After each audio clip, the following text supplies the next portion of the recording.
Hello दोस्तों, एक बार फिर से स्वागत है आपका आरंभ स्टडी पॉइंट में। आज हम पढ़ेंगे बायोलॉजी का घटना चक्र। जो भी बीपीएससी के द्वारा प्रीवियस ईयर में पूछे गए क्वेश्चन हैं 38 से लेकर 38वीं तक, वो सारे क्वेश्चन यहाँ पर आज आपको देखने को मिलेंगे। 190 प्लस क्वेश्चन है और बार बार क्वेश्चन जो है आपको यहाँ से मिलता होगा। आप कोई भी एग्ज़ाम देते हैं तो प्रीवियस ईयर क्वेश्चन आप देखते हैं कि आखिरकार उसका पैटर्न क्या है। तो चलिए देखते हैं कि इसमें क्वेश्चन क्या क्या है और क्वेश्चन क्या क्या बीपीएससी के द्वारा पूछा जाता है। बहुत ही इंपॉर्टेंट सारे क्वेश्चन होंगे। शुरू करते हैं। देखिए, पहला क्वेश्चन है कि पुस्तक दी ओरिजिन ऑफ स्पीसीज किसके द्वारा लिखा गया है, किसने लिखा है? तो ये डार्विन के द्वारा लिखा गया है। डी नंबर इसका उत्तर होगा। देखिए, द ओरिजिन ऑफ स्पीसीज पुस्तक डार्विन के द्वारा लिखी गई है। चार्ल्स डार्विन इंग्लैंड के जैव विकासविद थे। इनके द्वारा प्रस्तुत विकासवाद को डार्विनवाद या प्राकृतिक वर्णवाद कहते हैं। अगला क्वेश्चन देखेंगे कि मानव तंत्र में इंसुलिन किसका चयापचय मेटाबॉलिज्म नियंत्रित करता है? तो ये कार्बोहाइड्रेट का करता है। देखिए, इंसुलिन का उत्पादन अग्नाशय ग्रंथि से होता है। यह हार्मोन मतलब एक प्रोटीन है जो ग्लूकोज समस्थापन के नियमन में मुख्य भूमिका निभाता है और इंसुलिन लक्ष्य कोशिकाओं में ग्लूकोज से ग्लाइकोजन बनाने की प्रक्रिया को भी प्रेरित करता है। ग्लूकोज कार्बोहाइड्रेट का एक स्वरूप है।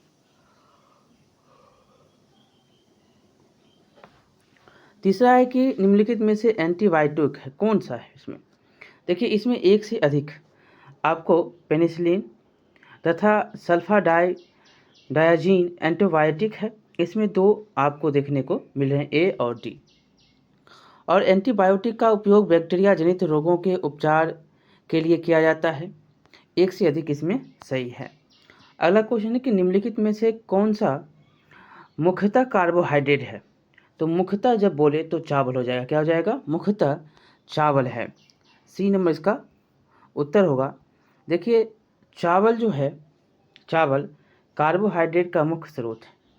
100 ग्राम पके हुए चावल में लगभग 25.5 ग्राम कार्बोहाइड्रेट की मात्रा पाई होती है और वास्तव में चावल में 90 कैलोरी कार्बोहाइड्रेट से आती है और चावल साधारणतः खाद्य पदार्थों की तुलना में अधिक विटामिन, खनिज तथा फाइबर प्रदान करता है।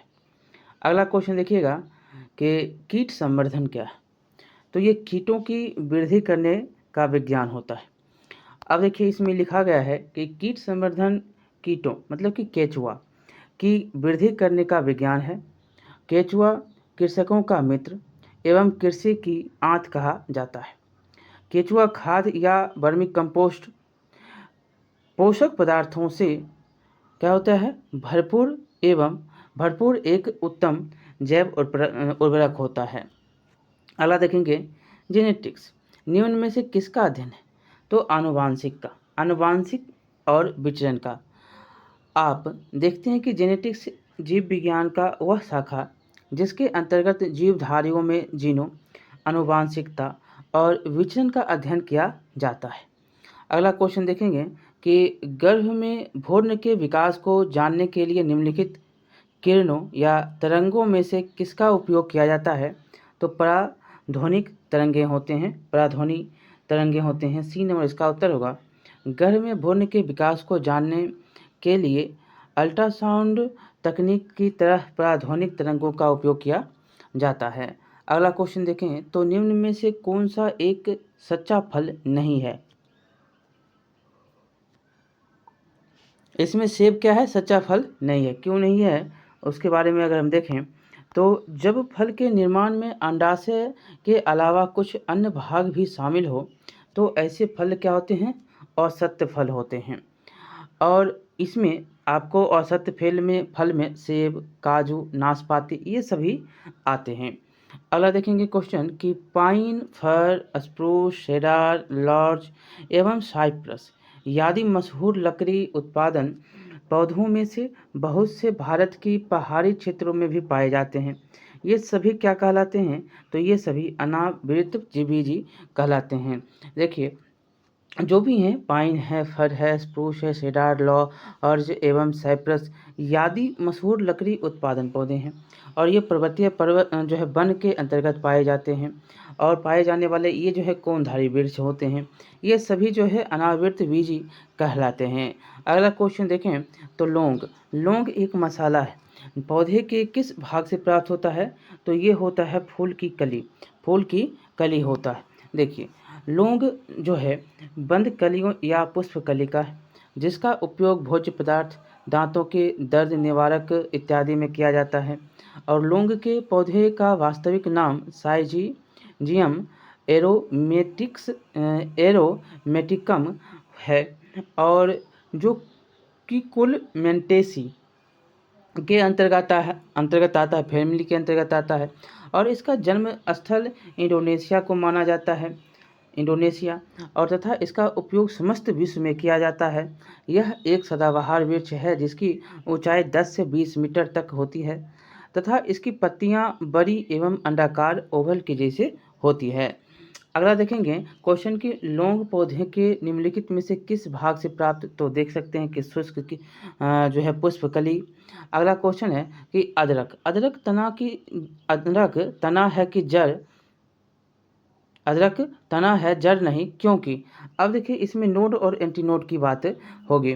नोड और एंटीनोड, ठीक है, तो यहाँ पर नोड और एंटीनोड होते हैं इसमें अदरक में, इसीलिए यह जो है तना है, जड़ नहीं। नोड और एंटीनोड इसमें होते हैं। अब देखिए यहाँ पर आपको समझना है कि नोड्स और इंटरनोड्स की उपस्थिति होना तने का विशेष लक्षण होता है, क्योंकि अदरक में ये संरचनाएं पाई जाती हैं, अतः यह कहा जा सकता है कि अदरक तना है, जड़ नहीं।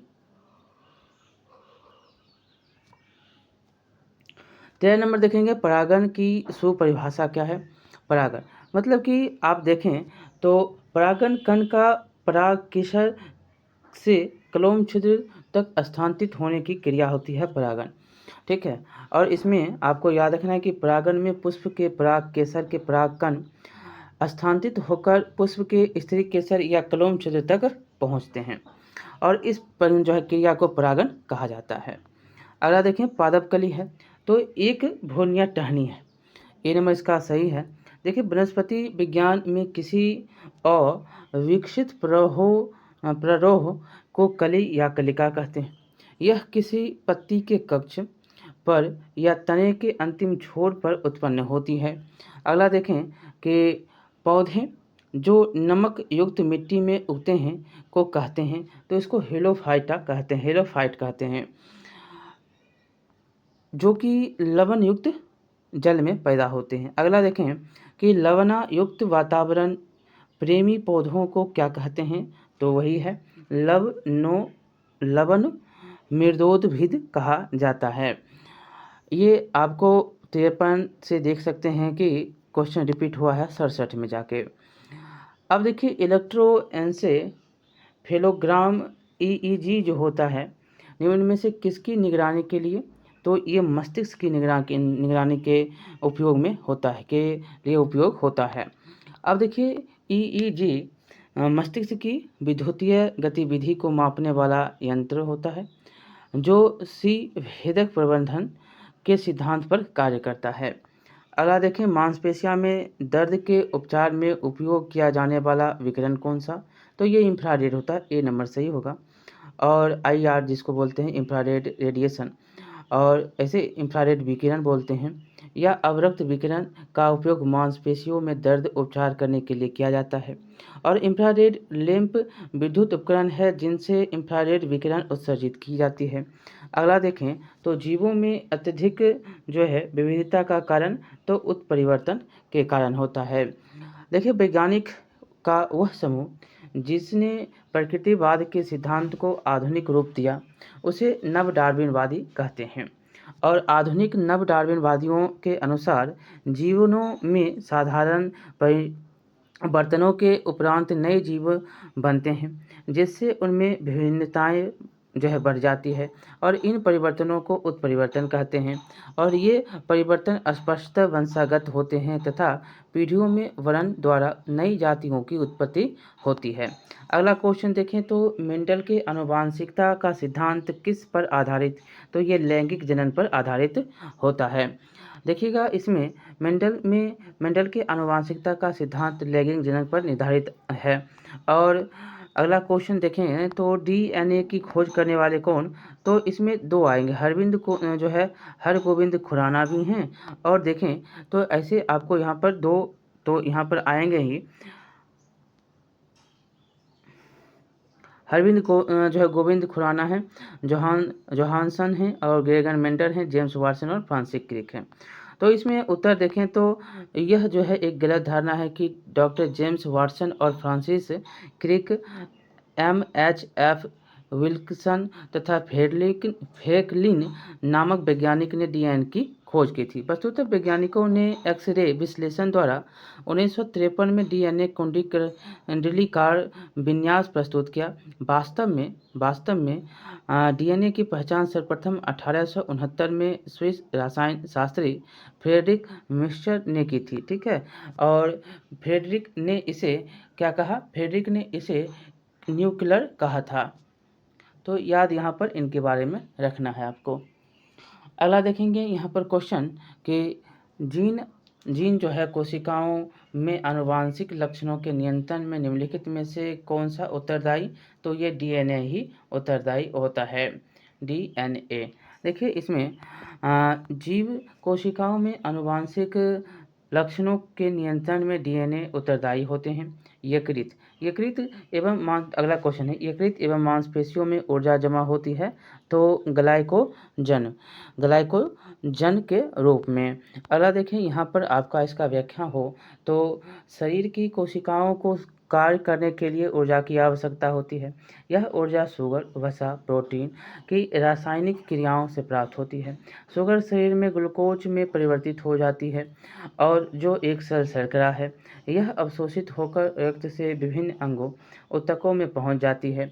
यकृत एवं मांसपेशियों में मुख्यतः ग्लूकोज ऊर्जा ग्लाइकोजन के रूप में जमा होता है। देखिएगा 24 नंबर क्वेश्चन कि निम्न में से कौन सा कोशिका घटक कोशिका में दाखिल होने वाले जीवाणुओं को नष्ट करता है, तो आप जानते हैं कि ये कौन है, तो लाइसोसोम है।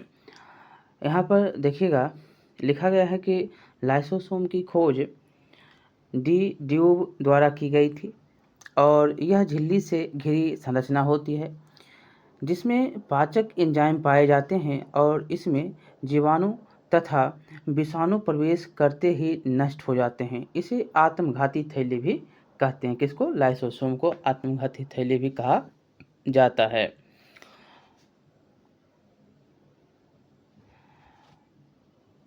ठीक है, अगला क्वेश्चन है कि शरीर में लोहे की कमी से होने से क्या होता है, तो रक्त अल्पता होती है, रक्त की कमी हो जाती है। यहाँ पर अगर शरीर में लोहे की कमी अगर होगी तो रक्त अल्पता या एनीमिया के नाम से इसको जानते हैं हो जाएगी।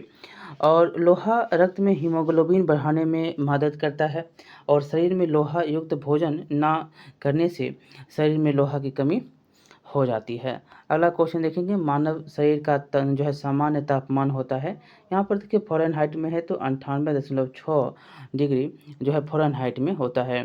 ठीक है, यहाँ पर आपको याद रखना है और अगर उससे ज़्यादा होगा तो बुखार आपको हो जाएगा।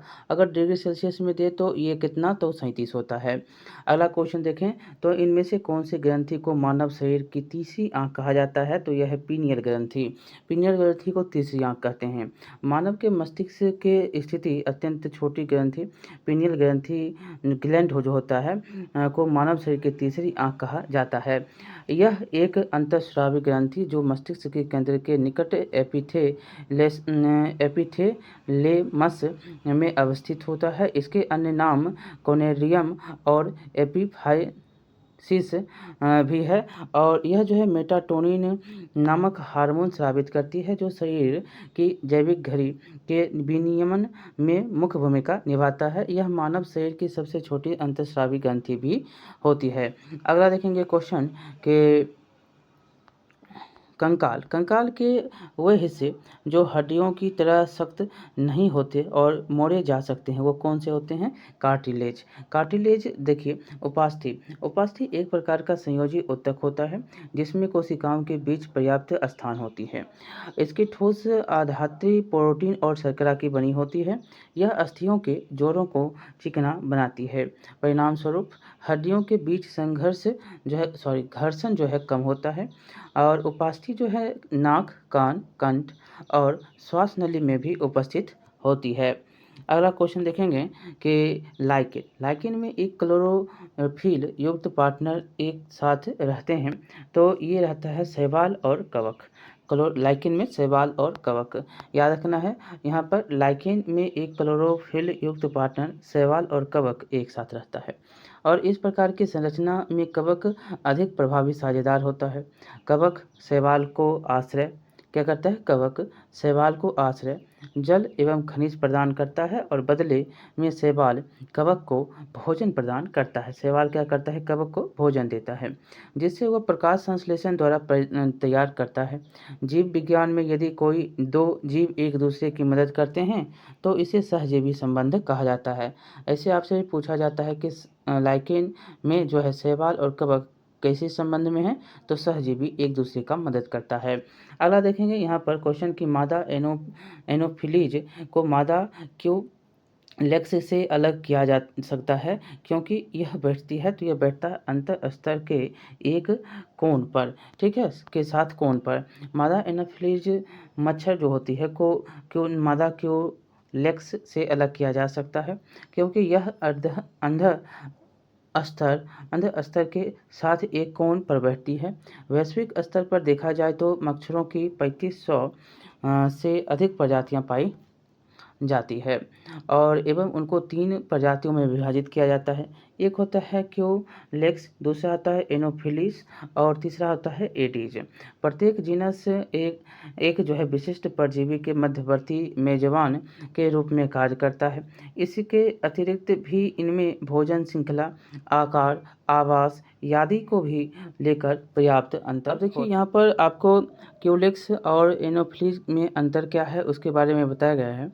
तो क्यूलिक्स जो होता है इसके अंडे पानी की सतह पर गुच्छों के रूप में पैदा होते हैं और एनोफिलीज में अंडे जो है पानी की सतह पर गुच्छे में अलग अलग पैदा होते हैं। ये एक क्षैतिज पैटर्न में अंडा देता है।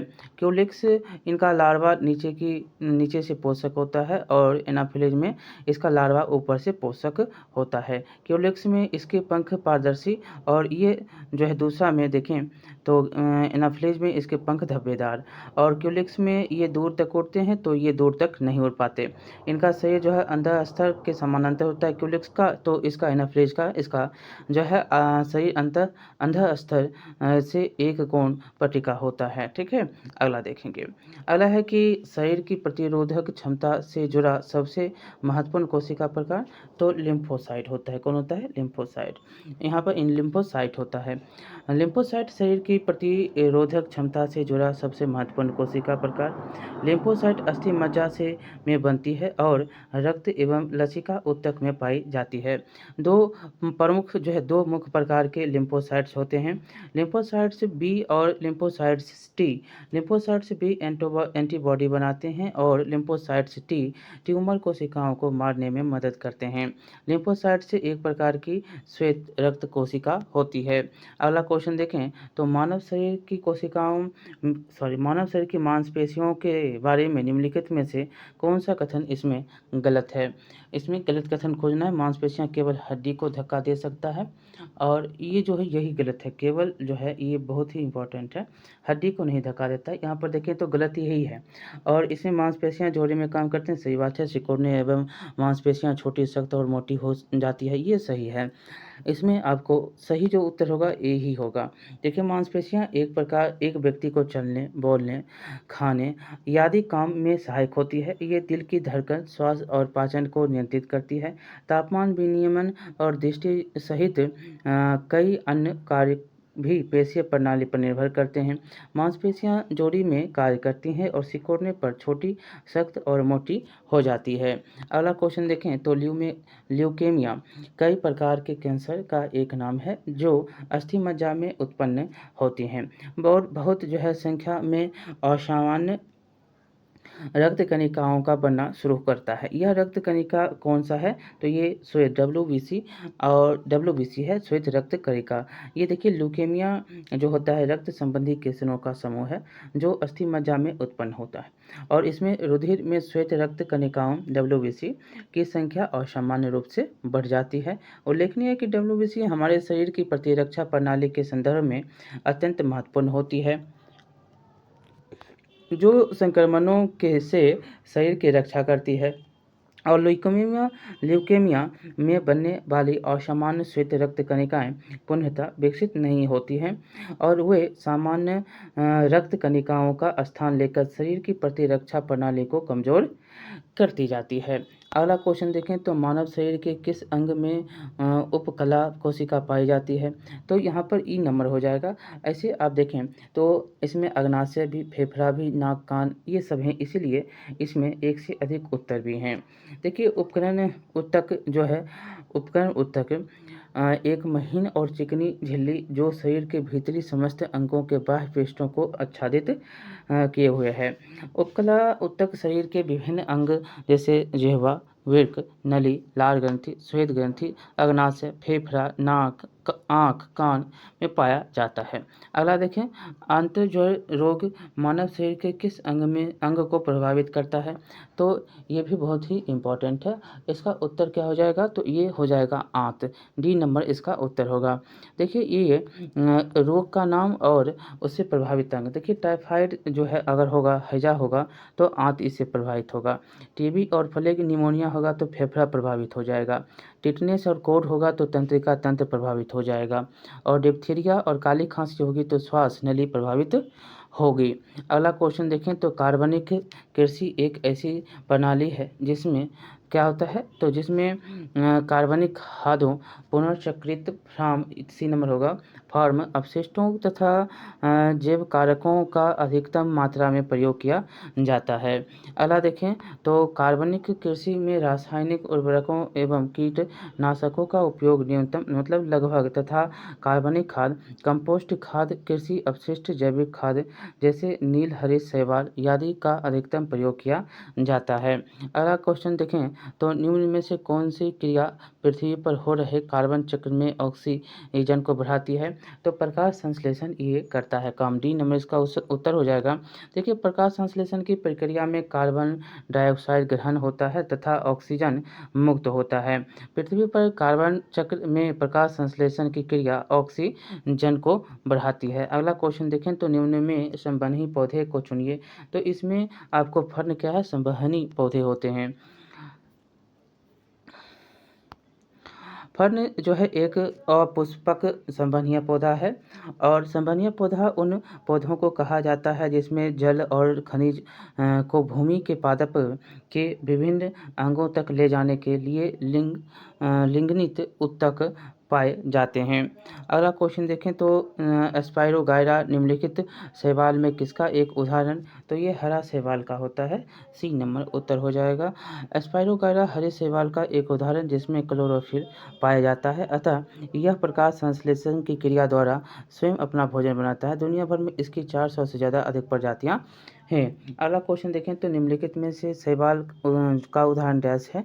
तो ये डाइटम होता है। ए नंबर यहाँ पर डाइटम एक अलकोशिका वाले शैवाल हैं। यह कांच से बने घरों में पाए जाते हैं। ये पारदर्शी ओपलिन सिलिका से बने कोशिका भित्ति वाले एकमात्र जीव हैं जो पृथ्वी पर पाए जाते हैं। अगला क्वेश्चन के निम्नलिखित में से कौन सा प्राणी जगत का सबसे बड़ा संघ? तो यह है आर्थ्रोपोडा। आर्थ्रोपोडा क्या है? सबसे बड़ा संघ है। देखिए ये संघ आर्थ्रोपोडा सबसे बड़ा संघ है आर्थ्रोपोडा प्राणी जगत का और पृथ्वी पर सभी प्रजातियों में लगभग 2/3 प्रजातियां आर्थ्रोपोडा संघ के ही अंतर्गत आते हैं। अगला क्वेश्चन है कि निम्न में से जैविक उर्वरक का सही उदाहरण कौन सा? तो इसमें जैविक उर्वरक की बात है तो देखें तो इसमें पहले आएगा माइकोलिजल फंगी और उसके बाद ब्लू ग्रीन शैवाल। तीसरा नहीं आता बेसिलस थूरिजिएनिन्स, ये नहीं आते हैं। थूरिजिएनिन्स ये नहीं आते हैं। ए और बी, एक और दूसरा दोनों सही है। इसमें आपको याद रखना है माइकोलिजल फंगी तथा ब्लू ग्रीन शैवाल जो जैविक उर्वरक के उदाहरण हैं। बेसिलस थूरिजिएन्सिस एक परजीवाणु है जो प्रयोग वीटी कपास में किया जाता है। अगला क्वेश्चन देखें तो निम्न में से किस पौधे ने खाद्य सामग्री संग्रह करने के लिए अपने स्टेम को संशोधित किया है? तो यह है अदरक। ए नंबर इसका उत्तर हो जाएगा। अगला देखें तो अदरक, आलू, शकरकंद जैसे पौधे खाद्य सामग्री को तने में संशोधित या संग्रहित करते हैं। अगला देखें मानव शरीर में होता है तो लगभग 70% क्या होता है? पानी ही पानी। मानव का शरीर जो है पानी से ही बने। पानी की कमी होगी तो पानी डॉक्टर चढ़ाएगा। यहाँ पर हमारे शरीर में क्या होता है? अधिकतम भाग जल ही होता है और मानव में जो है 2/3 जल होते हैं, 70% लगभग। अगला देखें तो मानव स्वास्थ्य पर ओजोन अपक्षय के कारण क्या प्रभाव हो सकते हैं? तो क्या हो सकता है? तो त्वचा का कैंसर होगा। त्वचा कैंसर तो होता ही है, साथ ही साथ यहाँ पर धूप से जलना जो सनबर्न भी होता है और मोतियाबिंद भी हो सकता है, त्वचा का मुरझाना भी हो सकता है। 1, 2, 3, 4 सभी के सभी इसमें सही हैं। ठीक है, तो इसमें ओजोन अपक्षय से सूर्य की हानिकारक पराबैंगनी किरणें सीधे धरती से टकराएगी, जिससे कई प्रकार की समस्याएं उत्पन्न हो सकती है, यथा धूप से जलना, मोतियाबिंद, त्वचा का कैंसर, त्वचा का मुरझाना, ये सारे के सारे। अब देखिए करकुमा लौंगा कौन से मसाले का वैज्ञानिक नाम है? तो ये हल्दी का रासायनिक नाम होता है, करकुमा लौंगा। देखिए करकुमा लौंगा हल्दी और हल्दी का रासायनिक नाम है। जीरा का जो है वैज्ञानिक नाम क्यूमिनम साइमिनम है और लौंग का क्लोव का जो है वैज्ञानिक नाम क्या है? तो सिजिगियम एरोमेटिकम है। और देखें धनिया का रासायनिक नाम क्या है? वैज्ञानिक नाम क्या है? तो वैज्ञानिक नाम आप देखें तो इनका सभी का सभी सबका नाम वैज्ञानिक नाम बोल रहे हैं। तो वैज्ञानिक नाम जो है यह कोरिएंडरम सटाइवम है। कोरिएंडरम सटाइवम ये धनिया का नाम है, वैज्ञानिक नाम। अगला क्वेश्चन है कि मानव जो है वयस्क मानव के हाथों और पैरों की हड्डियों की संख्या मानव के सभी हड्डियों की संख्या के लगभग कितना प्रतिशत होता है? तो 50%। हाथ और पैर देखते हैं कि हाथ में उंगलियों में ज़्यादा 14 हड्डी हैं, पैर में भी आपको पूरा का पूरा देखें उंगलियों का, इसमें सब जो है सबसे ज़्यादा हड्डी आपको मिलते हैं, तो 50% हड्डी मिल जाता है। देखिए कैसे है, तो वयस्क मानव जो है उसमें कुल हड्डियाँ 206 होती हैं और प्रत्येक हाथ में 27 और प्रत्येक पैर में 26 हड्डियाँ होती हैं। 27 हाथ में और जो है पैर में 26। और इस प्रकार अगर हम जोड़ें तो हड्डियों की कुल संख्या 106 होती है, सभी हाथ पैर मिलाकर, दोनों मिलाकर अब पूरा का पूरा जोड़ेंगे तब, और 106 होती है और कुल 106 यहाँ पर आपको मिल रहा है, तो कुल में 206 है, तो 50% मिलता है। पेलाग्रा पेलाग्रा अगला क्वेश्चन, पेलाग्रा निम्नलिखित में से किस विटामिन की कमी से कारण से होता है? तो B3 के कारण से होता है। B3 नियासिन, B3 मतलब नियासिन, ये जो है कमी होने वाले रोग हैं और पेलाग्रा में दस्त, त्वचा रोग और भ्रम होने की स्थिति जो है होने का खतरा बढ़ जाता है। अगला क्वेश्चन देखेंगे, कोबालामिन निम्नलिखित में से किस विटामिन का वैज्ञानिक? तो ये B12 का होता है, B12 का। अगला इसमें देखें तो B12 का रासायनिक नाम साइबोकोबालेमिन है। यह जो है डेयरी उत्पादों, मांस, अंडा आदि में होते हैं। अगला क्वेश्चन है कि विटामिन जो रक्त के थक्के बनाने में प्रभावी, तो ये विटामिन के होता है। ठीक है, विटामिन के। विटामिन के की कमी से शरीर में खून का थक्का धीरे जो है बनने की बीमारी होती है और इस विटामिन को रोधी पदार्थ कहते हैं। इसकी कमी वाले व्यक्तियों का ऑपरेशन आसानी से नहीं किया जा सकता क्योंकि अधिक रुधिर जो है ब्लड क्या होता है, बह जाने का डर रहता है। अगला क्वेश्चन देखें तो निम्नलिखित में से कौन सा विटामिन प्रतिस्कंदक विषों के प्रति विष प्रतिकारक के रूप में पाए जाते हैं, प्रयोग किया जाता है? तो ये भी विटामिन के ही है, विटामिन के। प्रतिस्पर्धक विषयों के प्रति विष प्रतिकारक के रूप रूप में विटामिन के का प्रयोग होता है और इस विटामिन को रुधिर स्राव रोधी पदार्थ कहते हैं और इसकी कमी वाले व्यक्तियों का ऑपरेशन आसानी से नहीं किया जा सकता क्योंकि अधिक रुधिर बह जाने का डर रहता है। निम्नलिखित में से किस विटामिन को अर्गो कैल्सीफेरोल कहा जाता है? तो यह विटामिन D2। विटामिन D2 को अर्गो कैल्सीफेरोल के नाम से जानते हैं, जबकि विटामिन D3 को कोलिक कैल्सीफेरोल कहा जाता है। और डी मतलब विटामिन D2 और विटामिन डी वह प्रकार है जो मुख्यतः भोजन व आहार अनुपूरक के रूप में मनुष्यों को प्राप्त होता है और मुख्य रूप से भोजन में यह मक्खन, मशरूम, पनीर, दूध, मांस, अंडा की जर्दी और मछली के तेल आदि में मिलते हैं। इसकी कमी से बच्चों में सूखा रोग या रिकेट्स की बीमारी हो सकती है। अगला देखें तो मानव शरीर में विटामिन ए भंडारित होता है, तो यह यकृत में होता है। ए नंबर सही होगा। मानव शरीर में यकृत में विटामिन ए की काफ़ी मात्रा संचित रहती है और विटामिन ए का रासायनिक नाम रेटिनॉल है और इसकी कमी से होने वाले रतौंधी बीमारी होंगे और इस विटामिन को संक्रमण रोधी विटामिन भी कहते हैं। इसका मुख्य स्रोत दूध, मक्खन, अंडा, मछली, तेल, गाजर आदि है। अगला क्वेश्चन देखें तो निम्नलिखित में से कौन सा युग्म सही नहीं है? इसमें सही नहीं है तो रेटिनॉल जीरो पैथेलमिया होती हैं, टोकोफेरोल बेरीबेरी यही गलत है और साइनोकोबालेमिन रक्त अल्पता और अर्गो कैल्सीफेरोल रिकेट्स। देखिए इसमें आपको सम्मिलित नहीं है वो टोकोफेरोल बेरीबेरी। देखिए रेटिनॉल अर्थात विटामिन ए की कमी से जीरो पैथेलमिया बीमारी होती है, रोग होता है और साइनोकोबालेमिन से विटामिन D12 की कमी से रक्त अल्पता, विटामिन डी की कमी से कोलिक कैल्सीफेरोल और कोलिक कैल्सीफेरोल विटामिन D3 होता है, उससे अर्गो कैल्सीफेरोल विटामिन डी का है, विटामिन D3 और विटामिन D2 का है। विटामिन D3 हो जाएगा कोलिक कैल्सीफेरोल और विटामिन D2 हो जाएगा अर्गो कैल्सीफेरोल की कमी से बच्चे को रिकेट्स का रोग हो जाएगा और बेरी B1 की कमी से थायमीन की कमी से होता है। क्या होता है? थायमीन होता है इससे और ना कि इसके टेकोफेरोल। टाइमिन जो है टेकोफेरोल विटामिन ई होता है, थायमीन जो है विटामिन B1 होगा। अगला देखें तो निम्नलिखित में से किस युग में सही सुमेल नहीं खाता? तो वही है ये पहला। देखें तो पहला आपको संतरा ये संतरा जो है सी में आता है, ठीक है। संतरा किस में आएगा?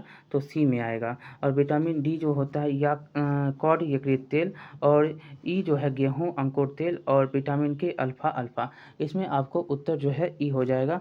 देखें तो यहाँ पर आप मिलाइएगा तो सूर्य का प्रकाश एवं कॉड यकृत तेल विटामिन डी में सही है और गेहूं अंकुर तेल जो है विटामिन ई के लिए ये भी सही है, जबकि अल्फा जो है यह विटामिन के की प्रचुर मात्रा में मिलता है और संतरा में आपको विटामिन सी का स्रोत होता है।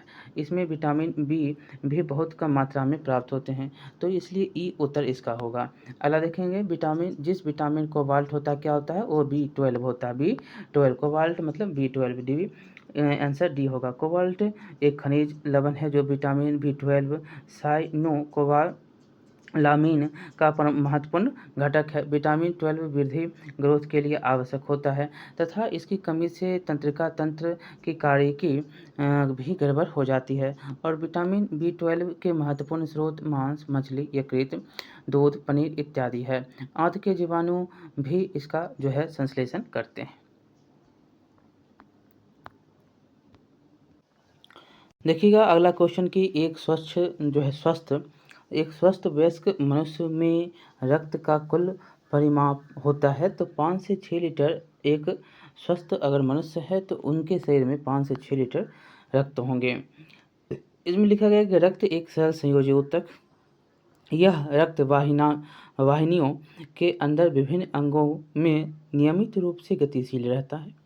मनुष्य के शरीर में रक्त की मात्रा शरीर के भार का लगभग 7 से 8% होता है। एक जो है 70 किलोग्राम वाले भार वाले स्वस्थ मनुष्य या वयस्क बोलिए उसको, वयस्क मनुष्य के शरीर में 5 से 6 लीटर रक्त होता है जो उसके संपूर्ण शरीर के भार का 1/13 भाग होता है। अगला देखेंगे क्वेश्चन की निम्नलिखित में से कौन सा एक एंटीबायोटिक नहीं है।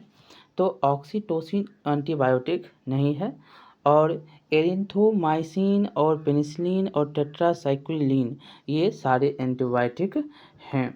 ठीक है, अगला देखेंगे इसमें कि हेपेटाइटिस जो है, हेपेटाइटिस बी विषाणु का उद्भव काल होता है, तो ये होता है 30 से 180 दिन। 30 से 180 दिन होता है। यहाँ पर देखिए ऐसे तो आप ये सब जानते ही हैं कि, लेकिन आपको हम ये छोड़ रहे थे, लेकिन बता देते हैं। देखिए ऑक्सीटोसिन सभी रक्त स्तनधारियों में पाया जाने वाला एक हार्मोन, जो कि मस्तिष्क के हाइपोथैलेमस नामक हिस्से में पैदा होता है और पिट्यूटरी ग्रंथि में यह जो है इकट्ठा रहता है।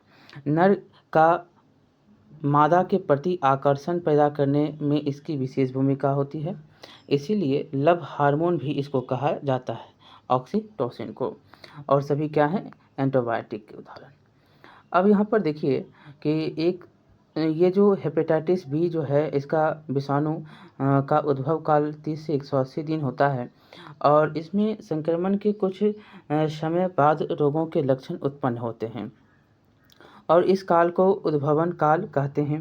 हेपेटाइटिस बी विषाणु का उद्भवन काल लगभग 75 दिनों का होता है, लेकिन यह सीमा जो है 30 से 180 दिन तक स्विंग कर सकता है। और हेपेटाइटिस बी एक संक्रमणकारी रोग है जो विषाणु से होता है और रक्त के द्वारा यह फैलता है। हेपेटाइटिस बी विश्व का सबसे अधिक सामान्यतः लीवर या यकृत का संक्रमण है। यह हेपेटाइटिस बी वायरस जो है HBV के कारण होते हैं। अगला क्वेश्चन देखेंगे, निःशोषण के समय डायफ्राम हो जाता है।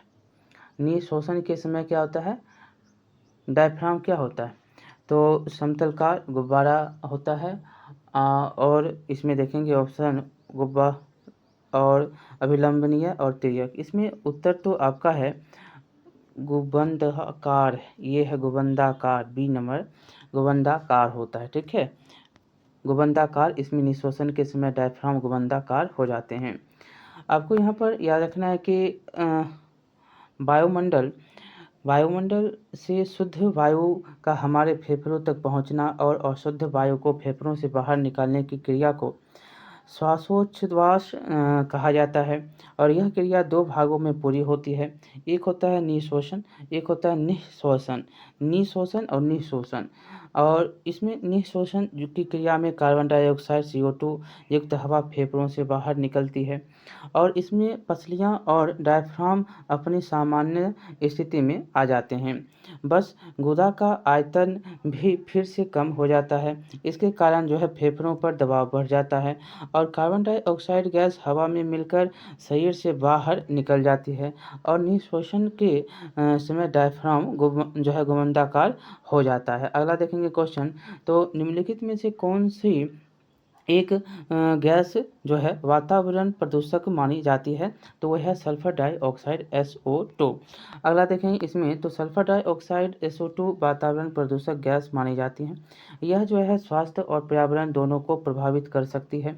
SO2 के अल्पकालिक जोखिम मानव श्वसन प्रणाली को नुकसान पहुंच सकते हैं और सांस लेने में कठिनाई उत्पन्न कर सकते हैं। वातावरण में SO2 का सबसे बड़ा स्रोत विद्युत संयंत्रों और अन्य औद्योगिक गतिविधियों में जीवाश्म ईंधन का दहन है। अगला क्वेश्चन देखें, तो निम्नलिखित में से किसका प्रयोग मच्छरों के जैविक नियंत्रण के लिए किया जा सकता है, तो यह है गेम्बूसिया।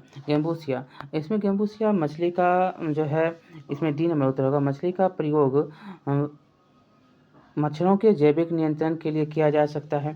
मछली के रूप में लोकप्रिय गेम्बूसिया प्रजाति का उपयोग कई देशों में वेक्टर जनित रोगों के संचरण की जांच के लिए जैव नियंत्रण उपाय के रूप में किया जाता है।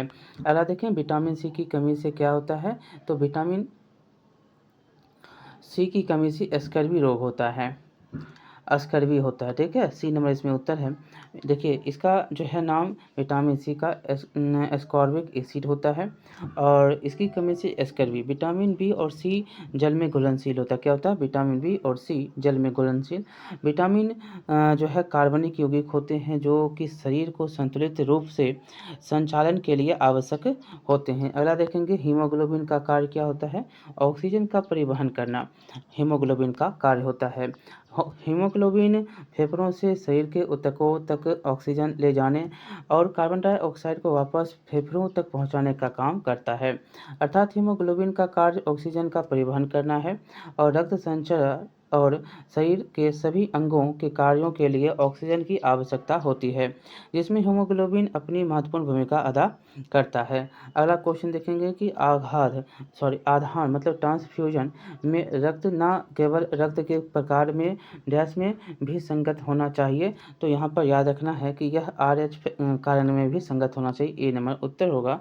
रक्त आधार जो है ब्लड ट्रांसफ्यूजन में रक्त की प्रकार के साथ RH कारक का भी संगत होना आवश्यक है। RH कारक की खोज लैंड स्टेनर और वीनर ने रिसर्च बंदर के रक्त में की थी। अगला क्वेश्चन लाल रक्त कणिका विहीन जंतु है कौन सा? तो ये है केचुआ। केचुआ में WBC मतलब लाल कणिका का अभाव होता है। केचुआ में लाल रक्त कणिकाओं का अभाव होता है, WBC होता है। यहाँ पर देखेंगे तो यहाँ पर क्वेश्चन कि इनमें से रक्त दाब का मापक यंत्र कौन सा होता है? तो एस्फिग्मो मैनोमीटर होता है। यहाँ पर सी नंबर उत्तर होगा। मनुष्य का जो है औसत रक्तचाप 120/80 होता है। धमनियों में रक्त दाब की दो अवस्थाएं होती हैं। पहले को प्रकुंचन दाब तथा दूसरे को प्रसारण दाब के नाम से जानते हैं।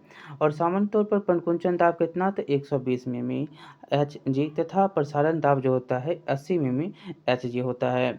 और रक्तचाप को डॉक्टर जो है स्पेग्मो मैनोमीटर से द्वारा माप लेते हैं।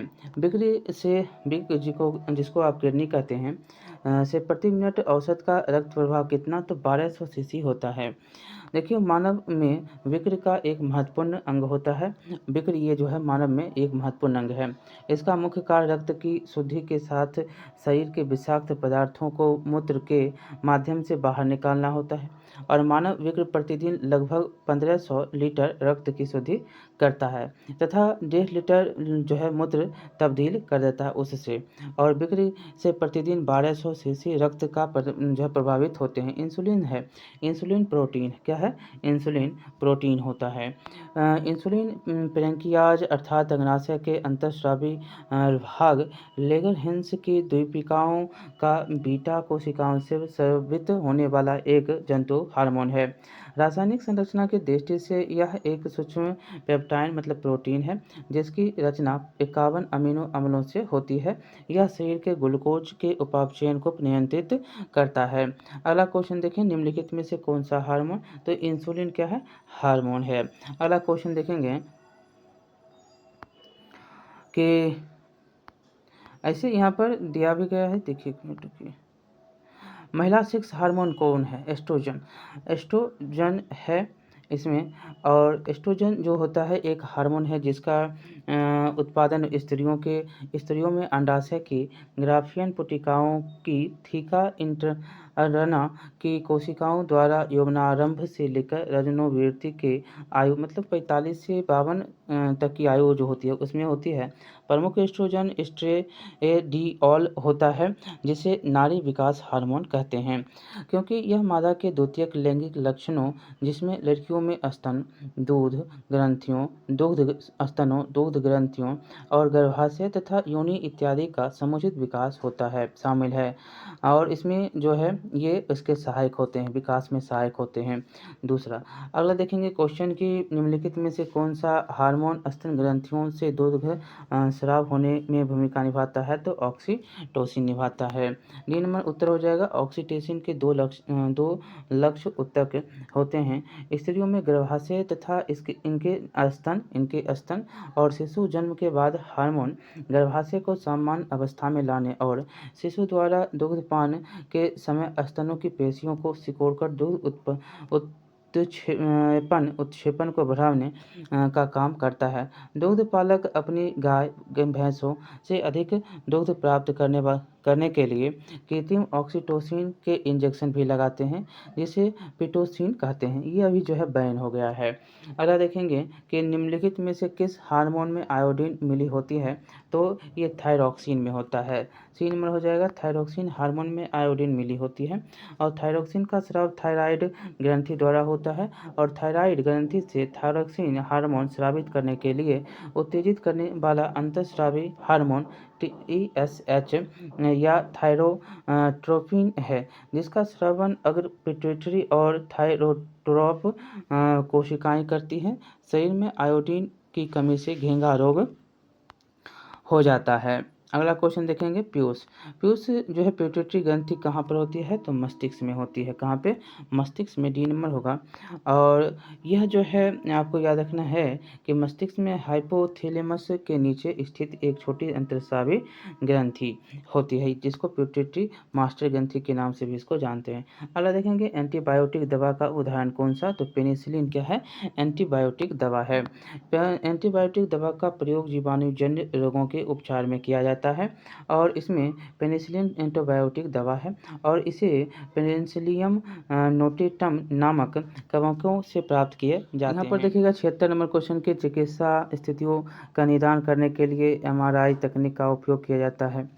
MRI जो है किसका उपयोग नहीं होता है, इसमें एक से अधिक उत्तर आपको देखने को मिलेंगे। देखिए इसमें इनमें से एक नहीं, इनमें उपयुक्त में से कोई नहीं और एक से अधिक। देखिए क्यों ऐसा है, क्योंकि इसमें एक चिकित्सकीय प्रतिबिंब MRI है, ठीक है, चुंबकीय अनुनाद प्रतिबिंब।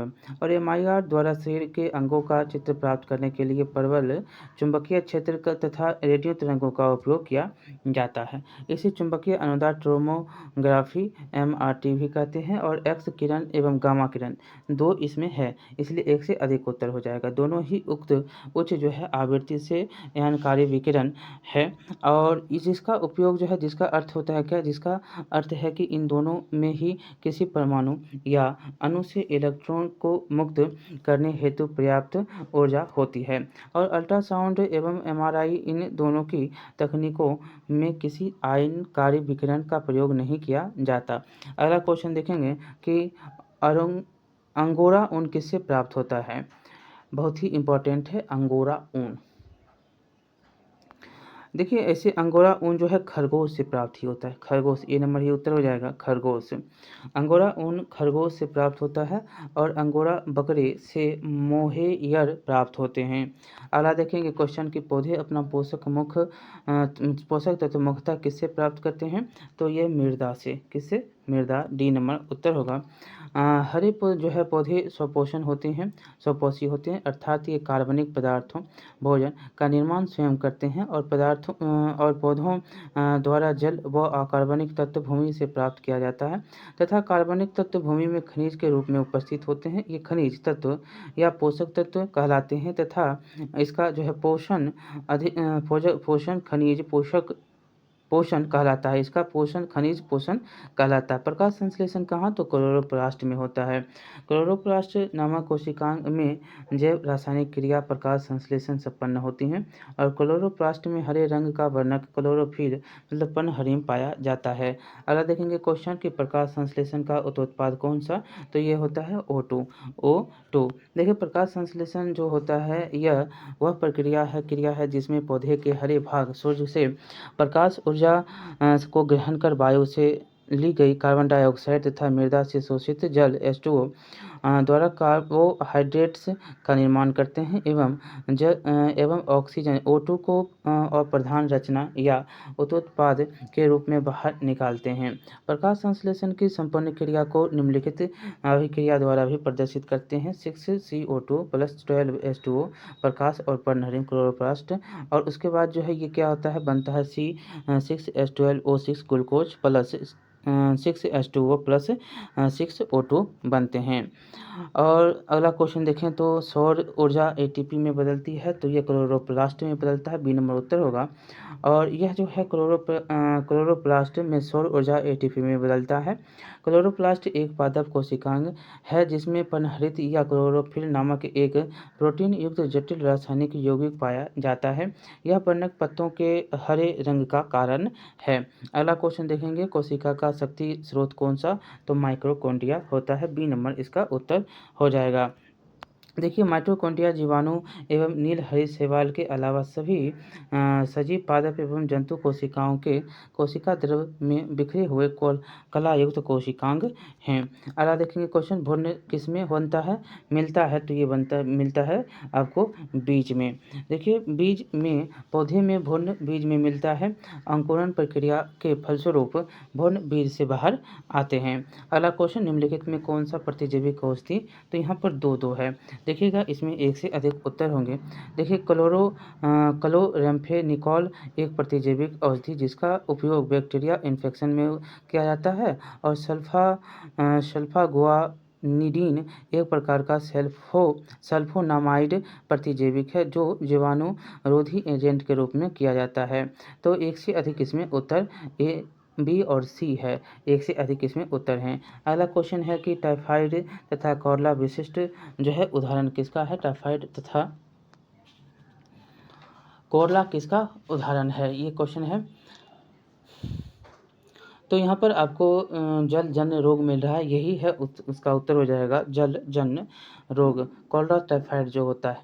इसमें देखिए जो उत्तर में आपको सी है। देखिए, टाइफाइड तथा कॉलरा जलजन्य रोग के उदाहरण। टाइफाइड रोग का कारण जो है सल्मोनेला और टाइफी तथा कॉलरा का कारण जो है विब्रियो कोलेरी नामक जीवाणु होते हैं। पीने के जल के उचित उपचार द्वारा इन्हें जो है फैलने से रोका जा सकता है। अगला देखेंगे क्वेश्चन, मनुष्य में एफ्लाटॉक्सिन खाद्य विषाक्त द्वारा सामान्यतः कौन सा अंग प्रभावित? तो यकृत होता है। इसमें क्या होता है? यकृत प्रभावित होते हैं। देखिए, यकृत जो लीवर है एक पाचक ग्रंथि है जो खाद्य विषाक्त द्वारा प्रभावित हो जाती है, और एफ्लाटॉक्सिन नामक जहरीला पदार्थ कुछ कवक जैसे एस्परजिलियस तथा पेनिसिलियम की कुछ प्रजातियां उत्पन्न कर भोजन को विषाक्त कर देती है। अगला क्वेश्चन देखिएगा कि मनुष्य के शरीर के किस अंग में लिम्फोसाइट्स का निर्माण होता है? तो इसमें दो इसमें आपको ऑप्शन देखने को मिल रहे हैं। इसमें दो होता है। इसमें देखें तो कौन कौन सा होता है। आपको हम बताएं कि मनुष्य के शरीर में तिल्ली तथा प्लीहा या थाइमस ग्रंथि, अस्थि मज्जा, यहाँ पर एक से यकृत भी है, तिल्ली भी है, अस्थि मज्जा भी है। तो यहाँ पर तिल्ली या प्लीहा जिसको कहते हैं और अस्थि मज्जा दो है, बी और सी। तो एक से अधिक उत्तर आपको देखने को मिल रहे हैं। ठीक है। WBC लिम्फोसाइट्स एक प्रकार के श्वेत रक्त कणिका है, WBC है, जो गश्ती सेना के भांति समस्त शरीर में घूमती रहती है तथा सुरक्षा तंत्र के सारे भागों के बीच सामंजस्य स्थापित भी करती है। अब है ओंकोजीन संबंधित किससे? तो कर्क रोग से होता है। सी नंबर इसका उत्तर है। ओंकोजीन एक सामान्य जो है असामान्य जीन है जो कैंसर, जो कि कर्क रोग के नाम से जानते हैं, इसका उत्तरदायी होता है। सर्वप्रथम इसकी पहचान जो है SRC के रूप में की गई थी। वर्ष 1970 में खोजा गया कि यह घटक मरीजों में कैंसर वायरस का घटक था, जिसे रॉस सर्कोमा वायरस का नाम दिया गया था। अगला क्वेश्चन देखेंगे कि एंजाइम लाइपेज का स्रोत है, तो यह है अग्नाशय का। किसका है? तो अग्नाशय का स्रोत होता है। हमारे शरीर में देखें तो हमारे यहाँ पर व्याख्यान देखें तो हमारे भोजन सामग्री में अधिकांश लिपिड से सरल वसाओं अर्थात इस राइडस के रूप में होते हैं, और लिपिड्स के पहचान में लाइपेज नामक एंजाइम की महत्वपूर्ण भूमिका होती है। यह लिपिड्स को वसीय अम्लों तथा मोनोग्लिसराइड्स में विखंडित करता है, और लाइपेज एंजाइम प्राकृतिक रूप से अग्नाशय तथा आमाशय से स्रावित होने वाले रस में उपस्थित होता है। पित्त में कोई पाचक एंजाइम नहीं होता, फिर भी यह लिपिड्स के पाचन एवं अवशोषण में सहायक होता है। यह वसा का एमल्सीकरण करता है, और पेप्सिन नामक एंजाइम प्रोटीन के पाचन में सहायक होते हैं। अगला क्वेश्चन देखेंगे, निम्नलिखित में से कौन सा रक्त के संचलन में मदद करता है? तो यह है एरिथ्रोसाइट। सी नंबर इसका उत्तर होगा। देखिए, रुधिर के प्लाज्मा में लिम्फोसाइट्स द्वारा एंटीबॉडी या प्रतिरक्षी प्रोटीन्स निर्मित होती हैं, जो कि विष पदार्थों का निष्क्रिय करती है, और लिम्फोसाइट से सबसे छोटे जो है श्वेत रुधिर रुधिनाओं किंतु संख्या में अधिक। कुल जो है WBC का 20 से 30% होता है और इनका जो है केंद्रक बड़ा और गोल या एक और कुछ चिपटा सा होता है और लिम्फोसाइट से गश्ती सेना की भांति समस्त शरीर में घूमती रहती है तथा सुरक्षा तंत्र के सारे भागों के बीच सामंजस्य स्थापित करती है। और एंथ्रोसाइट प्रायः रक्त के संचरण में सहायक होते हैं। अगला क्वेश्चन देखें तो निम्नलिखित में से कौन सा क्लोरोफिल का घटक नहीं, तो यह है कैल्शियम। कौन नहीं है? कैल्शियम नहीं है। पर्णहृत या क्लोरोफिल एक प्रोटीन युक्त जटिल रासायनिक यौगिक है। यह जो है वर्णक पत्तों के हरे रंग का कारण है और मैग्नीशियम क्लोरोफिल का जो है प्रमुख तत्व है। मैग्नीशियम के अतिरिक्त क्लोरोफिल में कार्बन, हाइड्रोजन, नाइट्रोजन और ऑक्सीजन भी उपस्थित रहते हैं। अगला क्वेश्चन है कि BCG वैक्सीन का इस्तेमाल किसकी रोकथाम के लिए किया जाता है, तो ये क्षय रोग के लिए, मतलब टीबी के लिए। ठीक है, अगला इसमें देखें तो BCG बेसिलस कॉलमेट ग्यूरिन का टीका तपेदिक या क्षय रोग या टीबी जिसको कहते हैं कि तपेदिक भी कहते हैं, क्षय रोग भी कहते हैं, टीबी भी कहते हैं, तो ये सारे होते हैं। इनके बचाव के लिए शिशु के जन्म के तुरंत बाद लगाया जाना चाहिए। यह टीका यदि जन्म के तुरंत बाद ना लगाया गया हो तो शिशु के जन्म से 12 माह के अंदर तक लगाया जा सकता है, किंतु जन्म के बाद जितनी अवधि व्यतीत होती जाएगी प्रभावित उतना ही कम होगा। ठीक है, कम होता जाएगा। जन्म के 12 माह के बाद BCG टीका लगाने का कोई फायदा नहीं है। अगला क्वेश्चन देखेंगे कि रक्त कैंसर ल्यूकेमिया की रोकथाम में प्रयोग किया जाने वाला जो है रेडियो समस्थानिक कौन सा होता है, तो इसमें देखिए एक कोबाल्ट भी है और सोडियम भी है। तो इसमें आपको फास्फोरस है, सोडियम फास्फोरस है। ठीक है, फास्फोरस भी है और कोबाल्ट भी है, तो एक से अधिक उत्तर है। रेडियम फास्फोरस P32 और कोबाल्ट 60 का उपयोग जो है ल्यूकेमिया एक प्रकार का रक्त कैंसर के इलाज में किया जाता है। अगला क्वेश्चन देखें तीव्रता एवं प्रयोक्ता के आधार पर निम्नलिखित में से कौन सा कार्य रोग उत्पन्न कर सकता है।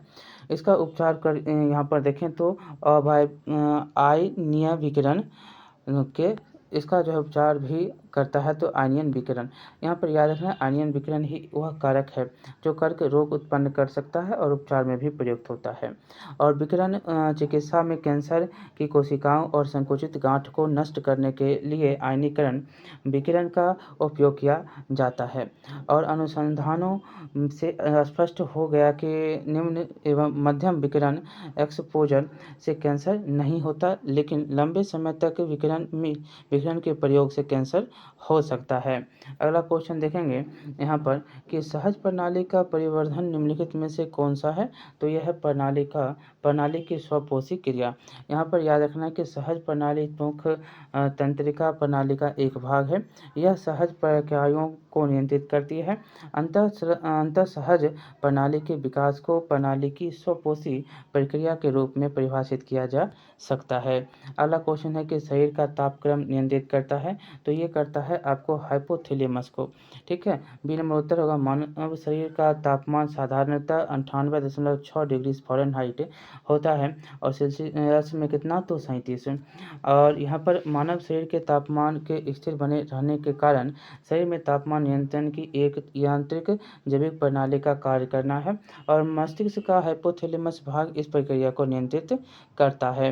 अगला क्वेश्चन देखें तो शरीर का तापमान नियंत्रित कौन, तो हाइपोथैलेमस करता है। अगला क्वेश्चन है कि लैंगिक जनन से आनुवंशिक विचलन कैसे होता है, तो यह होता है सभी के कारण से। देखिए जीन में समेशन ब्लेंडिंग से क्रोमोसोम के बदलाव और जीन के मिश्रण सफलिंग से होते हैं। डी नंबर इसका उत्तर हो जाएगा, तीनों के तीनों इसमें सही हैं। अगला देखें डीएनए को किसके द्वारा जो अंतर्पात बनाया गया, तो ये हैं ऑर्थर कॉर्नबर्ग के द्वारा। ऑर्थर कॉर्नबर्ग ने जो सर्वप्रथम डीएनए को अंतरपात्र में बनाया था, अंतरपात्र है, ठीक है, बनाया था। अगला क्वेश्चन है कि पार्किंसन बीमारी के उपचार के विकास के लिए किसको नोबेल पुरस्कार दिया गया, तो आर्विड कार्लसन को दिया गया। यहाँ पर जो है पूछा गया क्लिंट का क्वेश्चन था ये। पार्किंसन बीमारी के उपचार के लिए के लिए स्वीडिश न्यूरोसाइंटिस्ट ऑर्बिट कार्लसन को 2000 के फिजियोलॉजी और मेडिसिन में नोबेल पुरस्कार से सम्मानित किया गया। उन्होंने खोजा कि डोपामाइन मस्तिष्क में एक महत्वपूर्ण न्यूरोट्रांसमीटर और पार्किंसन रोग के दौरान मस्तिष्क के बेसल गैंग्लिया में डोपामाइन उत्पन्न करने वाले तंत्रिका कोशिकाओं का क्षय होने लगता है, जो शरीर में कँपकँपी, अकड़न तथा गति अक्षमता का कारण बनता है। उनके शोध से यह ज्ञात हुआ कि पार्किंसन रोग मनुष्य मस्तिष्क के कुछ भाग में डोपामाइन की कमी के कारण होता है और इसके लिए एक कारगर औषधि विकसित किया जा सकता है। अगला क्वेश्चन देखेंगे, कौन सा दिन डायबिटीज दिवस के रूप में मनाया जाता है? तो यह है 14 नवंबर। 14 नवंबर को मधुमेह दिवस के रूप में हम बनाते हैं, विश्व मधुमेह दिवस। अगला क्वेश्चन कि सबसे छोटा जीव जो स्वयं विकास एवं प्रजनन करने में समर्थ है वो कौन है? तो माइकोप्लाज्मा। यहाँ पर माइकोप्लाज्मा सबसे छोटा जीव है जो स्वयं विकास एवं प्रजनन करने में समर्थ होता है। अगला क्वेश्चन है कि अधिकतम एंजाइम होते हैं, तो प्रोटीन होते हैं। क्या होते हैं? प्रोटीन। एंजाइम मूलतः प्रोटीन होते हैं जिनका निर्माण प्रायः जो है नाइट्रोजनीय पदार्थों या अमीनो अम्ल के संश्लेषण द्वारा होता है। ठीक है, तो इस प्रकार से आप समझ सकते हैं। देखिएगा 104 नंबर क्वेश्चन, निम्नलिखित में से किसकी कोशिका में कोई एंजाइम नहीं होता? तो ये विषाणु मतलब वायरस में नहीं होते हैं। देखिए विषाणु शब्द की उत्पत्ति लैटिन वायरस से हुई है और जिसका शाब्दिक अर्थ होता है विष अणु। ये जो है अकोशिकीय अति सूक्ष्म जीव हैं जो केवल जीवित कोशिका में ही वंश वृद्धि कर सकता है। कौन? तो वायरस। रासायनिक दृष्टि से प्रोटीन आवरण से घिरे न्यूक्लिक अम्ल के खंड हैं। विषाणु पोषक कोशिकाओं के बाहर ना तो कोई जैव क्रिया कर सकते हैं और ना ही इनका द्विगुणन हो सकता है। अगला क्वेश्चन देखेंगे, तो बिल देखिएगा 105 नंबर क्वेश्चन की बिल एवं मेलिंडा गेट्स फाउंडेशन द्वारा स्थापित भारत के लिए कार्यक्रम आह्वान किसके प्रतिरोध के लिए किया गया था? तो ये HIV या एड्स के लिए किया गया था। ठीक है, 2003 में ये शुरुआत किया गया था। अगला क्वेश्चन, डॉक्टरी मृत्यु की घोषणा होती है जब क्या होता है? जब आप नाड़ी गति बंद देख लेते हैं, हृदय गति रुक गई होगी, पुतली की जो आँख की पुतलियाँ स्थिर एवं फैल गई हो तथा प्रकाश पड़ने पर कोई प्रतिक्रिया न हो, तो मृत्यु का ये क्या है? घोषणा हो जाती है डॉक्टर के द्वारा। ठीक है, अगला क्वेश्चन देखेंगे यहाँ पर कि सर्वप्रथम मानव हृदय प्रत्यारोपण हुआ था। ये देखिए ये भी क्वेश्चन जो है बहुत ही अच्छा क्वेश्चन है और क्वेश्चन पूछा भी ये गया। क्वेश्चन देख सकते हैं कि यह तो ये BPSC है, लेकिन इससे पहले भी कोई और बोर्ड भी इसका पूछा हुआ है क्वेश्चन। तो ये दक्षिण अफ्रीका में किया गया था। डॉक्टर क्रिश्चियन बर्नार्ड दक्षिण अफ्रीका के एक प्रसिद्ध सर्जन थे जिन्होंने सर्वप्रथम मानव हृदय का पहला सफलतापूर्वक प्रतिस्थापन किया था। अगला, जीवाणु की खोज किसने की? तो ल्यूवेनहॉक के द्वारा किया गया था। एंटोनी ल्यूवेनहॉक को सूक्ष्मजीव विज्ञान के जनक के रूप में जाना जाता है। इन्होंने 1676 ईस्वी में अपने ही बनाए एकल लेंस सूक्ष्मदर्शी यंत्र से जीवाणुओं की पहचान की थी। अगला क्वेश्चन, किस वैज्ञानिक चिकित्सक ने पहली बार टीकाकरण की शुरुआत किया? तो ये एडवर्ड जेनर थे। डी नंबर उत्तर हो जाएगा। देखिए एडवर्ड जेनर ने 1796 ईस्वी में टीकाकरण का शुरुआत किया था। अगला है कि बायोडिग्रेडेबल अवशिष्ट को आमतौर पर जिसकी मदद से उपयोगी पदार्थ में बदलता है वह क्या? तो वह है बैक्टीरिया। ए नंबर इसका उत्तर होगा बैक्टीरिया। अगला क्वेश्चन देखेंगे कि कणीय तत्व क्या है? तो कणीय तत्व वायु प्रदूषक है। बी नंबर इसका उत्तर है। देखिए कणीय तत्व वायु प्रदूषक इसको कणीय जो है तत्व को कणीय प्रदूषक भी कहा जाता है, जो वायु में उपस्थित अत्यंत सूक्ष्म कणों व तरल के सूक्ष्म बूंदों का एक जटिल मिश्रण होता है। यह वायु की गुणवत्ता को प्रभावित करने वाले कारकों में से एक प्रमुख कारक भी है। अगला है संवहनी। वेस्कुलर पौधों में पानी ऊपर किससे जाता है? पौधों में पानी ऊपर किससे? तो ये जाइलम से। जाइलम से जल, फ्लोएम से जो खनिज होता है ये जानते हैं। जो खाना बनता है पत्ते से वो नीचे आता है। जड़ों द्वारा अवशोषित किया गया जल, खनिज, पोषक तत्व पूरे पौधों में जाइलम नामक संवहन द्वारा जो है जाइलम टिश्यू के द्वारा ले जाया जाता है और फ्लोएम जो है वह पत्तों से जो भोजन बनता है वो जाइलम तक मतलब नीचे तक पहुंचता है। ठीक है, नीचे तक, जाइलम का जल और फ्लोएम का आप पत्ता जो भोजन होता है वो। अगला देखेंगे सेल्सियस स्केल का मापन शरीर में सामान्यतः कितना, तो ये यहाँ पर दिया है 36.9 डिग्री सेल्सियस, ऐसे 37 भी देता है। और फ़ारेनहाइट में कहेगा तो 98.6 फ़ारेनहाइट डिग्री फ़ारेनहाइट, या यहाँ पर 98.4 भी दे सकता है। सर्वदाता, सर्वदाता वर्ग के जो हैं रक्तदाता का रूप देखेंगे, रक्त ग्रुप क्या होता है, सर्वदाता वर्ग के रक्तदाता का रक्त ग्रुप क्या होता है, तो ओ होता है सर्वदाता, सभी को देने वाला ओ। ठीक है, सर्वग्राही जो होता है वो होता है ए बी। ठीक है, तो सर्वग्राही कहलाता है ए बी और सर्वदाता कहलाता है ओ। ओ वर्गधारी व्यक्ति सभी वर्गों को रक्तदान कर सकता है, इसलिए इसे सर्वदाता कहते हैं। और यहाँ पर ध्यान देने बात है कि ए बी वर्ग वाले को भी किसी भी वर्ग का रुधिर दिया जा सकता है, और यह सर्वग्राही होता है, सर्वाधिक ग्राही ए बी होता है, परंतु इसका रुधिर जो है किसी दूसरे रुधिर वर्ग के व्यक्ति को नहीं दिया जा सकता। कोई और होगा जैसे ए हो जाएगा तो उसको नहीं दिया जा सकता। तो ए बी जो होता है व्यक्ति को सर्वाधिक ग्राही कहा जाता है। ठीक है, यह लेता है सभी का लेकिन देता नहीं है। और वो क्या करता है, सभी का ये जो है रक्तदान कर सकता है, सभी को दे सकता है। सार्वभौमिक स्वीकार्य रक्त कौन होता है, तो ए सी है, सभी का जो है सभी को ये स्वीकार कर लेगा, सार्वभौमिक स्वीकार्य रक्त होता है। ए बी रक्त जो है सार्वभौमिक स्वीकार्य होता है, इसमें इसमें जो है एंटीजन ए और बी होते हैं। इसके जो है इसमें कोई एंटीबॉडी नहीं होता है, जबकि ओ जो होता है वह सार्वभौमिक दाता है, ये सभी को देता है। तो ये याद रखना, यहाँ से 2 क्वेश्चन तो फिक्स है कि आएगा, तो ये दोनों ही आएंगे। अगला देखेंगे कि हड्डियों की पढ़ाई जो है वो विज्ञान की कौन सी शाखा के अंतर्गत होता है, तो ऑस्टियोलॉजी के अंतर्गत ये हड्डी की पढ़ाई आप करते हैं। और ओरोलॉजी जो होता है उसमें पर्वतों का अध्ययन होता है। सेलोलॉजी के अंतर्गत रुधिर सीरम का अंतर्गत जो है अध्ययन होता है। और जियोलॉजी में पृथ्वी के आंतरिक संरचना के तथा उसमें पाए जाने वाले पदार्थों का अध्ययन किया जाता है। अगला देखेंगे, मानव शरीर में निम्नलिखित में से कौन सी ग्रंथि जोड़े के रूप में मौजूद, तो ये अधिविक्र होता है। ए नंबर इसका उत्तर हो जाएगा, अधिविक्र। देखिए, मानव शरीर में अधिविक्र जो होता है जोड़े के रूप में मौजूद रहता है, और यह कैसेरुकी जीवों में पाए जाने वाले एक अंतःस्रावी ग्रंथि, और यह विक्र मतलब गुर्दे किडनी के ऊपर स्थित होती है। इसका कार्य हमारे शरीर के अंदर की महत्वपूर्ण प्रक्रियाओं को नियंत्रित करने वाले हार्मोनों का उत्पादन करना है। अगला देखेंगे, केसरुक रज्जु में से कितनी जोड़ी तंत्रिकाएं निकलती हैं, तो यह 31 जोड़ी निकलती हैं। अगला क्वेश्चन देखिए, मनुष्य के जीवन काल में कितने दांत 2 बार, तो 20 दांत 2 बार आते हैं। ठीक है, और एक बार जो है मात्र 12 दांत आएगा तो वह जीवन पर्यंत रहेगा। मनुष्य की खोपड़ी में कितनी अस्थियां होती हैं, तो टोटल 28 अस्थियां होती हैं। ठीक है, देखिए यहाँ पर 206 तो पूरा शरीर में होता है, कपाल में 8 होता है, मुख चेहरा पर 14 होता है, कंडिका में 1 होता है, कान में 6 अस्थियां होती हैं।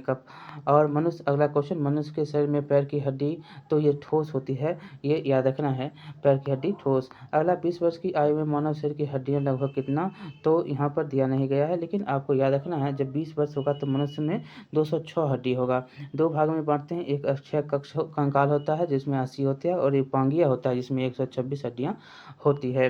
अगला क्वेश्चन, निम्नलिखित में से कौन सा मनुष्य के अवशोषी अंग नहीं है, तो है सामने वाले चपटे दांत, जो कृंतक के रूप से इनको जानते हैं।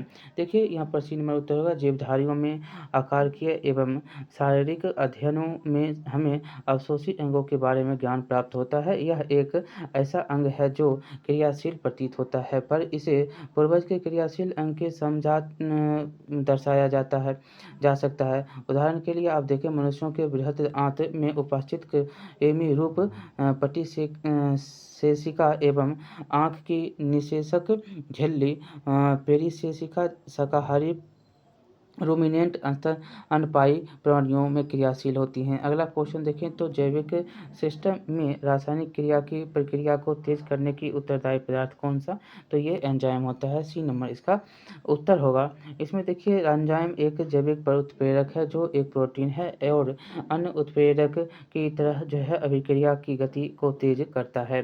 जीवों में ज़्यादातर अभिक्रियाएं एंजाइम की उपस्थिति में होती हैं। उत्प्रेरक के रूप में यह अंग और उत्क्रम दोनों प्रकार का कार्य करता है। इसलिए यह पदार्थ के निर्माण और संश्लेषण दोनों को उत्प्रेरित करता है। अगला क्वेश्चन है कि विटामिन जो खट्टे फलों में पाया जाता है तथा चर्म को स्वस्थ रखने में ज़रूरत होती है, विटामिन सी होता है। विटामिन सी रसदार फल और विशेषकर आंवला, नींबू, संतरा, नारंगी, अमरूद में पाए जाते हैं तथा यह जो चर्म को स्वस्थ रखने में ज़रूरी होती है। और विटामिन सी का रासायनिक नाम एस्कॉर्बिक अम्ल होता है। अगला क्वेश्चन देखेंगे, विटामिन सी का रासायनिक नाम तो अभी तो अपने पढ़ा, एस्कॉर्बिक एसिड होता है। दूध का घटिया स्रोत भी सी ही होता है, विटामिन सी ही होता है, ठीक है, क्योंकि इसमें लगभग सभी अनिवार्य पोषक तत्व पाए जाते हैं लेकिन विटामिन सी कम होता है, इसीलिए घटिया स्रोत है। इंसुलिन प्राप्त होता है तो ये डहेलिया की जड़ों से प्राप्त होता है, ठीक है। इंसुलिन एक पॉलीसेकेराइड है जो डहेलिया की जड़ में पाया जाता है।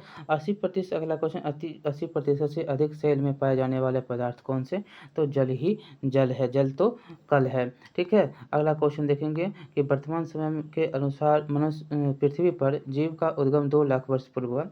इस युग को प्रोटोजोआ, शैवाल या जीवाणु थे, मतलब इस युग में, तो यहाँ पर दिया नहीं गया है। ऐसे 3.5 अरब वर्ष पूर्व यह बातें हैं प्रोटोजोआ का उद्भव का, ठीक है। और साइनोबैक्टीरिया या नील शैवाल जो है यह 2.3 अरब वर्ष पुराने हैं, इसलिए उत्तर इसमें नहीं है। निषेचन की अगला क्वेश्चन, निषेचन की क्रिया जो कहाँ पर होती है, तो यह होता है अंडवाहिनी में। कहाँ पर, अंडवाहिनी में। यहाँ पर देखिएगा कि मानव में आंतरिक निषेचन होता है, अंदर में होता है, ठीक है। मैथुन क्रिया द्वारा नर युग्मक शुक्राणु और स्त्री जननांग में प्रवेश करते हैं। शुक्राणु अत्यधिक सक्रिय एवं चलायमान होते हैं। करोड़ों शुक्राणु योनि में प्रविष्ट होकर गर्भाशय की ओर बढ़ते हैं और अंततः सिर्फ एक शुक्राणु डिंब वाहिनी अंडवाहिनी में नली में अंडाणु को निषेचित करता है। अगला क्वेश्चन है कि आधुनिक मनुष्य का पूर्वज, तो ये क्रोमैग्नॉन मनुष्य है। क्रोमैग्नॉन आधुनिक मानव से मिलता जुलता, यह जो है आज के मानव के एकदम समान 6 फुट लंबा और पूरी तरह सीधा था। वह पाषाण युग में रहता था और अस्थि औजारों का प्रयोग करता था। यह जो है वह पशुओं की खाल को सिलकर पहनने की योग्यता रखता था। यह मानव गुफा में रहता था और गुफा की दीवार पर उसके द्वारा बनाए गए भित्ति चित्र प्राप्त होते हैं। वह सबसे नया प्रागैतिहासिक मानव था। अगला क्वेश्चन, विकास का मुख्य कारक क्या होता है, प्राकृतिक वर्ण होता है। आज की सर्वाधिक मान्य सिद्धांत को विकास के संश्लेषणात्मक सिद्धांत के नाम से जाना जाता है। इसमें जाति के अभ्युदय को आनुवंशिक विविधताओं की अन्योन्य क्रियाओं एवं प्राकृतिक चयन के आधार पर स्पष्ट किया गया है। अगला क्वेश्चन देखेंगे तो कवक पौधों में नहीं पाया जाता है, तो पर्णहरित। देखिए कवकों में पर्णहरित नहीं पाए जाते हैं, इसी के कारण जो है अब उन्हें पादप वर्ग में नहीं रखा जाता, हालांकि पहले इन्हें पादप वर्ग में रखा जाता था। अगला क्वेश्चन, शैवाल और कवक के मिलने से लाइकेन बनता है, जिसे क्या कहा जाता है, तो जिसे म्यूट्यूलिज्म कहा जाता है। देखिए कवक और शैवाल के बनने से जो है म्यूट्यूलिज्म होते हैं, इसको म्यूट्यूलिज्म कहा जाता है। इसमें जो है शैवाल और कवक दोनों ही समान रूप से लाभान्वित होते हैं। शैवाल कार्बनिक पदार्थ का संश्लेषण करते हैं जो स्वयं तथा कवकी घटक के लिए पर्याप्त होता है। कार्बनिक भोजन के बदले में कवकी घटक शैवाल को जल व खनिज उपलब्ध करवाता है। अगला देखेंगे क्वेश्चन की प्रतिवर्ती क्रियाओं का नियंत्रण केंद्र कहाँ पर है, तो यह है आपको केशवरुक रज्जु में। केशवरुक रज्जु में यह प्रतिवर्ती क्रियाओं का नियंत्रक होता है। और मेरुरज्जु एक जो है बेलनाकार संरचना है। यह मेंडुला ऑब्लिंगेटा के आरंभ होकर केशवरुक दंड में घिरा हुआ नीचे की ओर विस्तारित होता है। यह जो है मस्तिष्कावरण द्वारा ढका रहता है। कुल मिलाकर 31 जोड़ी मेरु तंत्रिकाएं मेरुरज्जु से निकलती है। अगला क्वेश्चन, विकास का कारण क्या होता है, पीढ़ी से पीढ़ी अनुकूलन। विकास के देखेंगे तो सर्वाधिक मान्य सिद्धांत को विकास का संश्लेषणात्मक सिद्धांत के नाम से जाना जाता है। इसमें जाति के अभ्युदय को आनुवंशिक विविधताओं की अन्योन्य क्रियाओं और प्राकृतिक चयन के आधार पर समझा जा सकता है, अर्थात पीढ़ी से पीढ़ी अनुकूलन के विकास का कारण है। अगला क्वेश्चन देखेंगे यहाँ पर कि कच्चे फलों को कृत्रिम रूप से पकाने के लिए प्रयोग में लाए जाने वाले गैस का नाम क्या होता है? तो यहाँ पर दो उत्तर है, एसिटिलीन होता है और एथिलीन होता है, दोनों होते हैं। दोनों का नाम कहीं दे देगा, नहीं तो एक का देगा। फलों को पकाने में एसिटिलीन और एथिलीन इन दोनों गैसों का प्रयोग किया जाता है। यद्यपि वर्तमान में एसिटिलीन के द्वारा फल पकाने पर प्रतिबंध लगाया दिया गया है। प्राकृतिक रूप से फल एथिलीन हार्मोन द्वारा पकता है और कृत्रिम रूप से फल पकाने के लिए एथिलीन गैस का प्रयोग किया जाता है। अगला देखेंगे, माँ पौधों की भांति पौधा मिलता है, तो यह इन दोनों से। देखिए यहाँ पर माँ पौधों की भांति पौधा बीजों और तना, यहाँ पर बीजा और तना है, दोनों से मिलते हैं। अगला क्वेश्चन देखेंगे, पानी जो है मिट्टी से जड़ों में जिस भौतिक प्रक्रिया द्वारा गुजरता है उसे क्या कहते हैं? तो उसे परासरण कहते हैं। डी नंबर उत्तर हो जाएगा। अगला देखेंगे क्वेश्चन कि जल से बाहर निकाले जाने पर मछलियां मर जाती है क्यों? क्योंकि वो सांस नहीं ले पाती है। हवा में लगभग 21% ऑक्सीजन है तथा पानी में भार की तुलना में लगभग 0.5 से 0.9% तापमान पर निर्भर करते हुए ऑक्सीजन है, किंतु अधिकतर मछलियां यदि पानी से बाहर निकाल दी जाए तो O2 की कमी से उसके घुटन होने के कारण वह मर जाती है। इसका कारण यह है कि जहां पानी में बहाव के साथ साथ गैसों का आदान प्रदान हो जाता है, पतले चपटे गलफरे या एवं गीले कागज की भांति कार्य करता है और पानी से बाहर निकालने पर ये सब गलफरे आपस में जुड़ जाते हैं। जैसे निकालेंगे तो ये जुड़ जाएगा, जिसके कारण जो सतही क्षेत्र कम हो जाता है और घटे हुए सतही क्षेत्र के कारण गैसों का आदान प्रदान कम हो जाता है। इसके कारण जो है मछली की मृत्यु हो जाती है। अगला क्वेश्चन देखेंगे कि जहाँ जीव रहता है वहाँ उस जगह जहाँ जीव रहता है उस सटीक जगह को कहते हैं, तो उसको आवास कहते हैं। जहाँ आप रहते हैं वो क्या होता है? आवास होता है। अगला क्वेश्चन देखेंगे, मधुमक्खी कॉलोनी के सदस्य एक दूसरे को किस प्रकार पहचानते हैं? गंध से पहचानते हैं। लगभग सभी अगला देखें क्वेश्चन में उत्तर में कि लगभग सभी पंछियों में सूचनाओं के आदान प्रदान करने की विधि होते हैं, दृष्टि से, आवाज से, स्पर्श से, अपनी गंध के द्वारा। और मधुमक्खियां भोजन की दिशा तथा स्रोत को बताने के लिए नित्य मुद्राएं करती हैं, जबकि एक दूसरे को गंध से पहचानती हैं। अगला क्वेश्चन है कि मायोग्लोबिन में कौन सी धातु होती हैं? तो ये होता है लोहा। क्या होता है? लोहा होता है। मायोग्लोबिन लोहा और ऑक्सीजन युक्त प्रोटीन है जो सभी स्तनधारियों एवं मांसपेशियों में पाए जाते हैं, जबकि हीमोग्लोबिन रक्त में लाल रक्त कणिकाएं पाए जाते हैं। अगला क्वेश्चन है कि मनुष्य के शरीर में खून की शुद्धिकरण की प्रक्रिया को कहते हैं? तो डायलिसिस कहते हैं। डायलिसिस अपवहन कहा जाता है। अगला क्वेश्चन देखेंगे कि निम्न में से किसकी कमी से मनुष्य जो है मधुमेह होता है? तो इंसुलिन की कमी से मधुमेह बीमारी हो जाएगा, शुगर की बीमारी हो जाएगी। इसके बारे में आप बहुत बार पढ़ चुके हैं, आगे चलेंगे। एड्स जो है निम्न कारणों में से किसके द्वारा होता है? तो विषाणु के द्वारा होता है। एड्स किसके द्वारा? तो विषाणु के द्वारा। अगला क्वेश्चन देखिएगा 148 नंबर क्वेश्चन की HIV द्वारा होने वाला रोग क्या है? तो एड्स होता है। HIV का फुल फॉर्म भी पूछ लेता है। ह्यूमन इम्यूनो डिफिशियंसी वायरस के नाम से इसको जानते हैं। और यहाँ पर देख सकते हैं एड्स इससे होता है और एड्स का फुल फॉर्म भी पूछ लेता है। और एड्स के फुल फॉर्म को हम देखें तो AIDS के नाम देख सकते हैं यहाँ पर। एक्वायर्ड इम्यूनो डिफिशियंसी सिंड्रोम के रूप से इनको जानते हैं, सिंड्रोम के रूप से। तो ये फुल फॉर्म आपका है। और अगला देखेंगे, निमोनिया एक संक्रमण है। तो निमोनिया जो है फेफड़ों में होता है। हमने पहले भी इसके बारे में पढ़ा है कि निमोनिया जो है फेफड़ों का एक संक्रमण जो कि एक या दो फेफड़ों में दाह उत्पन्न करता है। यह संक्रमण विषाणु, जीवाणु, कवकों आदि के माध्यम से हो सकता है। अगला देखेंगे, स्त्रियों की तुलना में पुरुष अधिक वर्णांधता से पीड़ित हो सकते हैं क्योंकि उसमें जो है केवल एक्स क्रोमोसोम होता है, इसी के कारण से।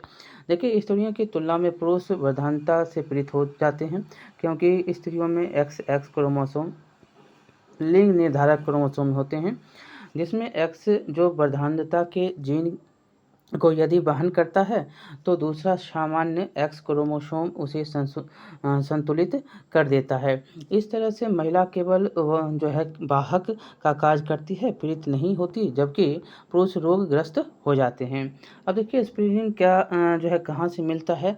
तो यह आपको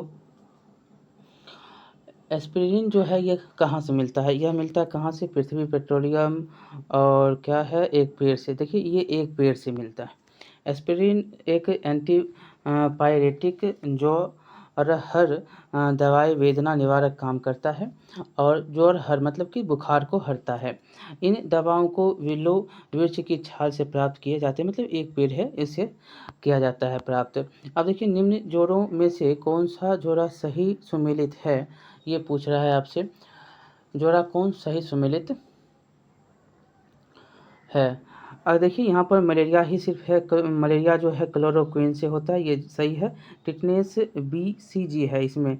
और देखें तो इसमें BCG जो होता है यह होता है आपको तपेदिक मतलब कि TB रोग के लिए, ठीक है। और मलेरिया में आपको एराविरिन, क्लोरोक्विन इत्यादि का उपयोग होता है। और एस्केर्बी जो होता है विटामिन C की कमी से होता है। और थायमिन जो होता है विटामिन 1 की कमी से, विटामिन B1 की कमी से होता है। अगला क्वेश्चन देखें तो गेहूं की खेती के लिए कौन से उर्वरक का उपयोग करेंगे? तो आप नाइट्रोजन। नाइट्रोजन क्या करता है? तो नाइट्रोजन से इसका जो है वृद्धि। देखिए नाइट्रोजन गेहूं की खेती के लिए नाइट्रोजन युक्त उर्वरक का उपयोग किया जाता है जो यूरिया में मिलता है। अगला क्वेश्चन है कि क्लोरोफिल में कौन सा धातु आयन पाया जाता है? तो ये पाया जाता है मैग्नीशियम, ठीक है। मैग्नीशियम पाया जाता है। देखिए क्लोरोफिल में मैग्नीशियम आयन पाया जाता है। क्लोरोफिल पौधों में उपस्थित हरे प्रकाश संश्लेषण वर्णक है।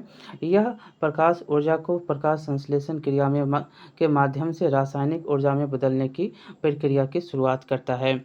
अगला देखेंगे कि पौधों एवं पेड़ों का खाना जो है तैयार करने की प्रक्रिया कहलाती है। तो ये फोटोसिंथेसिस कहा जाता है इसको।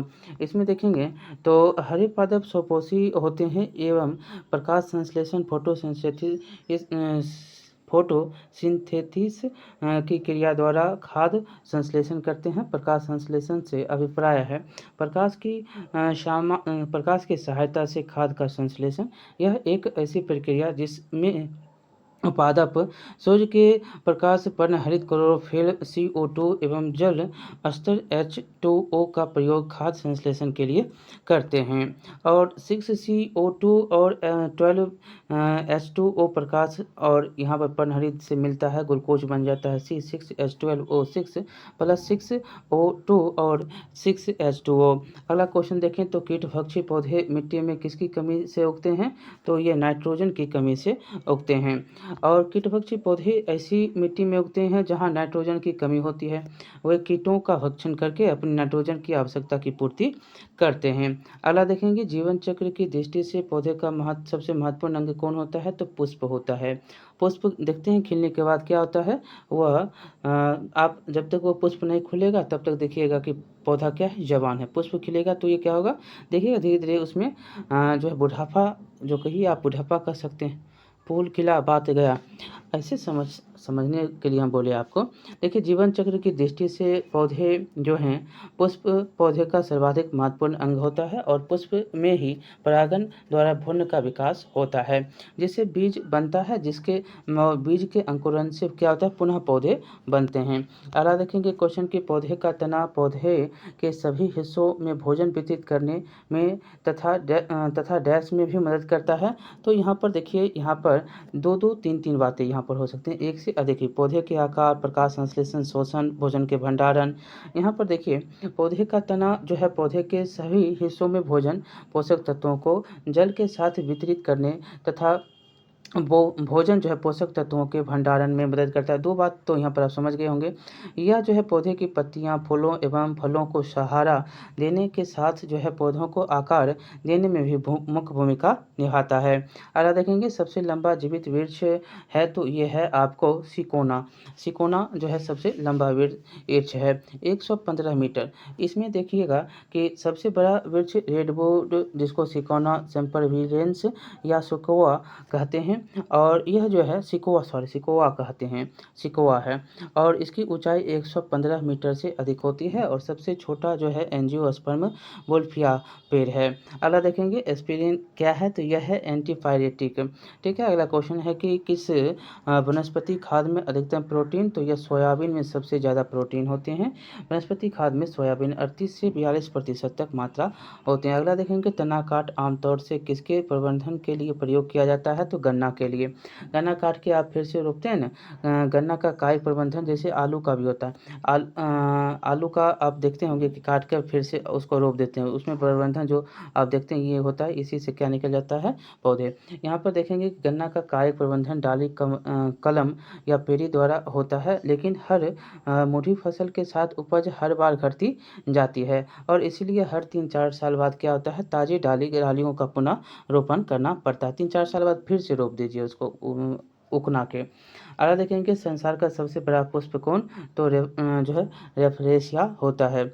देखिए संसार का सबसे बड़ा फूल रेफरेशिया है और यह जो है इंडोनेशिया वर्षा वन में डॉक्टर जोसेफ अर्नाल्ड द्वारा 1818 ईस्वी में पहली बार खोजा गया और इस फूल का व्यास जो है 100 सेंटीमीटर तथा वजन 10 किलोग्राम तक होता है। अगला हरगोविंद खुराना। हरगोविंद खुराना को किस आविष्कार के लिए सम्मानित किया गया था, तो जीन के संश्लेषण के लिए इनको सम्मानित किया गया था। देखिए हरगोविंद खुराना को जीन संश्लेषण के लिए वर्ष 1968 में चिकित्सा का नोबेल पुरस्कार दिया गया। उन्होंने अपनी खोज से आनुवांशिक कोड की व्याख्या की और प्रोटीन संश्लेषण में इसकी भूमिका का पता लगाया। अगला क्वेश्चन डॉक्टरों द्वारा एस्थीसिया के रूप में प्रयोग होने वाले हास्य गैस कौन है, नाइट्रस ऑक्साइड होते हैं। नाइट्रस ऑक्साइड यहाँ पर याद रखना, यह रंगहीन और गंधहीन गैस होता है। अगला क्वेश्चन है ऑर्कियो पटेरिक्स है, तो यह है जुरासिक युग का सब पुरातन पंछी होता है। अगला क्वेश्चन डॉल्फिन वर्गीकृत किए जाते हैं, तो यह स्तनी में किया जाता है। डॉल्फिन स्तनपायी जलीय जीव और यह जो है डॉल्फिन के अनेक जातियां पाई जाती हैं, उपजातियां पाई जाती हैं। इसमें गंगा डॉल्फिन भारत की राष्ट्रीय डॉल्फिन राष्ट्रीय जलीय जीव है। अगला क्वेश्चन है कि प्रति वर्ष 5 लाख भारतीय एक रोग से मरते हैं, इसकी पहचान, तो 6 रोग, मतलब टीबी से मरता है। टीबी से जो है मरने वाले 5 लाख लोग और उसका नाम जो है माइक्रोबैक्टीरियम ट्यूबरकुलोसिस और इस 6 रोग से मनुष्य का फेफड़ा क्या होता है, प्रभावित हो जाता है। अगला क्वेश्चन है कि रात के समय यह सलाह दी जाती है कि पेड़ के नीचे ना सोएं, क्यों नहीं सोएं, तो यहाँ से भी आपको क्वेश्चन पूछा जाता है, क्योंकि इससे होता क्या है कि कार्बन डाइऑक्साइड यहाँ पर मुक्त होता है। सी नंबर इसका उत्तर हो जाएगा, कार्बन डाइऑक्साइड मुक्त होता है, इससे आपको हानि होती है। ठीक है, यहाँ पर रात के समय पेड़ के नीचे ना सोने की सलाह इसीलिए दी जाती है, पेड़ अपनी श्वसन क्रिया के दौरान कार्बन डाइऑक्साइड मुक्त करता है। अगला क्वेश्चन निम्न में से सबसे जो है मीठी चीनी कौन है, तो फ्रक्टोज। फ्रक्टोज क्या है, फ्रक्टोज ये सबसे मीठी चीनी है, सबसे मीठी चीनी। ठीक है, प्राकृतिक देखें फ्रक्टोज एक प्राकृतिक मोनोसेकेराइड है जो कि लगभग सभी फलों, शहद और कुछ सब्जियों में पाया जाता है और फ्रक्टोज का अणुसूत्र C6H12O6 है होता है। यह प्रकृति में पाई जाने वाली सबसे मीठी शर्करा है। अगला शर्कराओं में सबसे मीठी कौन, तो अभी तो आपने पढ़ा फ्रक्टोज होता है। अगला क्वेश्चन देखेंगे करवाहट के लिए मानव जीव का संवेदनशील, तो ये पीछे का भाग, करवाहट के लिए पीछे का भाग, आगे का भाग जब होगा तो क्या होगा, मीठे के लिए होगा। मध्य भाग करवा जो है वो तीखा के लिए।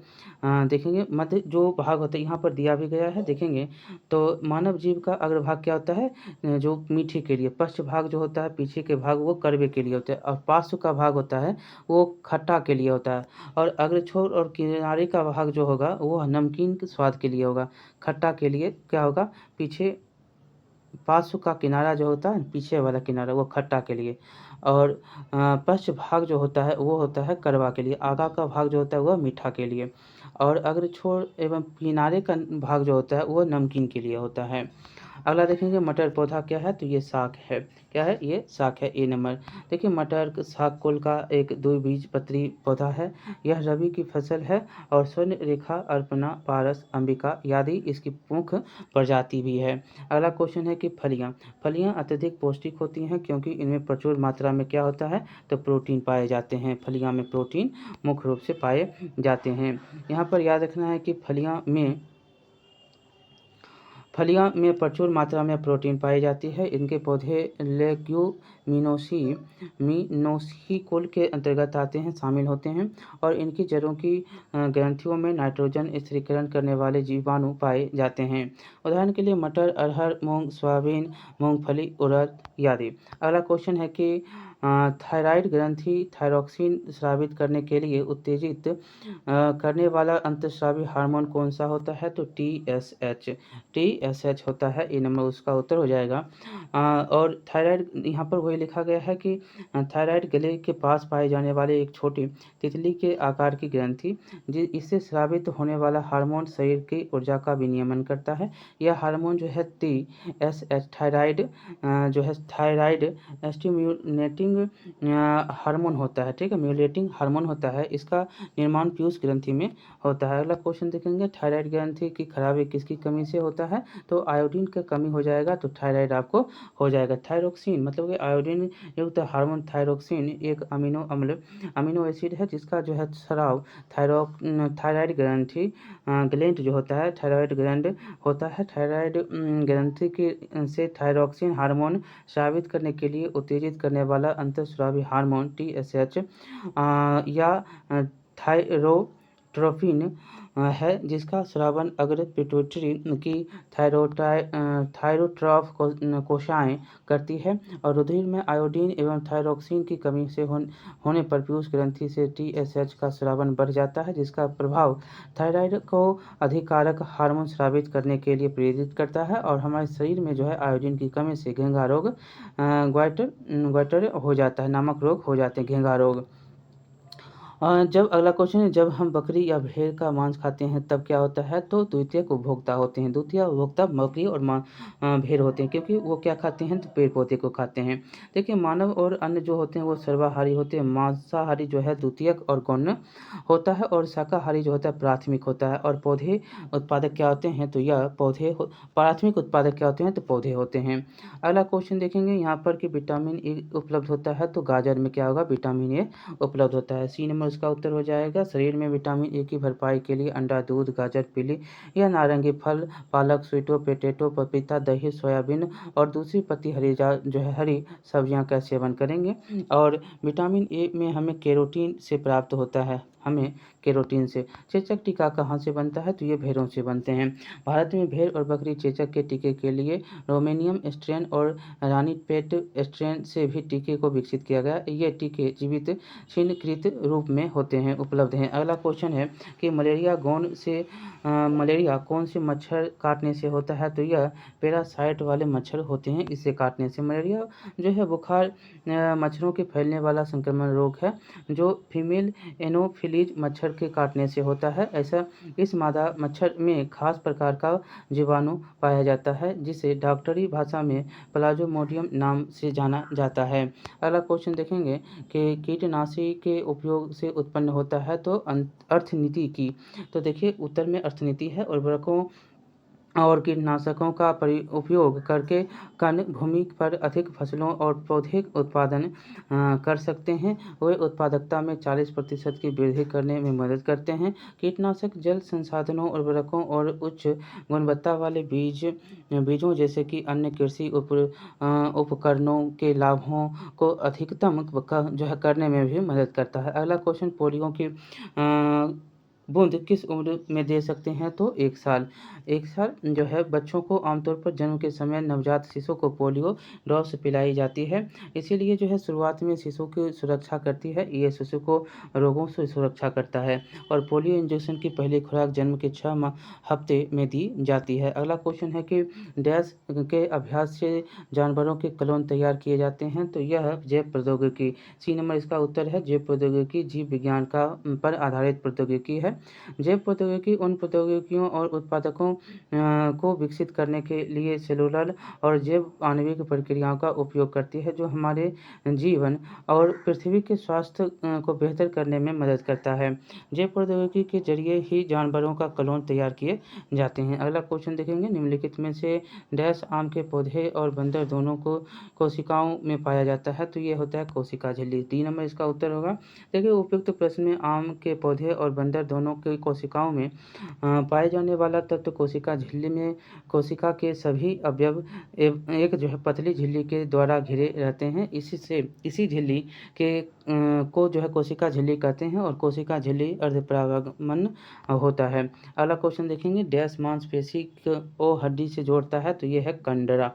कंडरा जोड़ता है इसको। देखिए कंडरा जो होता है मांसपेशी की हड्डी से जोड़ता है और कंडरा शरीर के हड्डी या संचलन को हिलाने डोलने में मदद करता है। अगला क्वेश्चन देखेंगे, फूल का डैश फल बनता है, तो ये बनता है अंडा से। सी नंबर इसका उत्तर होगा। फूल का डैश फल बनाता है, तो अंडा से बनाता है। फूल देखेंगे क्वेश्चन की फूल पौधे का जनन अंग होता है और फूल में बाह्य दलपुंज और पुमंग और जायंग होते पाए जाते हैं। इसमें पुमंग नर जननांग का भाग होता है, जबकि जायंग मादा जननांग का भाग है। जायंग में अंडप पाए जाते हैं, जिसके 3 भाग होते हैं, अंडाशय, वर्तिका और वर्तिकाग्र। और फूल का अंडाशय बाद में चलकर फल का रूप ग्रहण कर लेता है। अगला क्वेश्चन है कि द्विपद विज्ञानी संबंधी का नाम उदाहरण क्या है, तो राना ट्राइगिना। देखिए द्विपद नामकरण की पद्धति के अंतर्गत किसी प्रजाति के 2 नाम होते हैं, एक सामान्य नाम और दूसरा विशिष्ट नाम होता है, वैज्ञानिक नाम होता है। उपयुक्त में से राना ट्राइगिना मेढक का वैज्ञानिक नाम है और इसका कारण है कि यह द्विपद विज्ञानी संबंधी नाम का उदाहरण है। अगला क्वेश्चन है कि संक्रामक रोगों का सबसे सामान्य वाहक कौन सा, तो ये होता है मंछी। देखिए यहाँ पर आपको याद रखना है कि बी नंबर उत्तर है, संक्रामक रोगों का सबसे सामान्य वाहक जो है मक्खी मतलब मंछी है। और क्योंकि यह दूषित स्थानों से रोगाणुओं को लेकर मनुष्य के खाद्य पदार्थों को दूषित बनाती है, साथ ही मनुष्य के शरीर के किसी भी अंग पर बैठने से भी संक्रामक रोगों का प्रसार होता है। अगला क्वेश्चन देखेंगे, विटामिन ए का सबसे अच्छा स्रोत क्या होता है, तो ये होता है गाजर। यहाँ पर गाजर दिया गया है। उपयुक्त में से दिए गए में से आपको गाजर मिल रहा है, यह आपको विटामिन ए का अच्छा स्रोत है। और ये मतलब कि सब्जी भी है, दूध, मक्खन, अंडा, मछली, ये सब भी स्रोत होते हैं।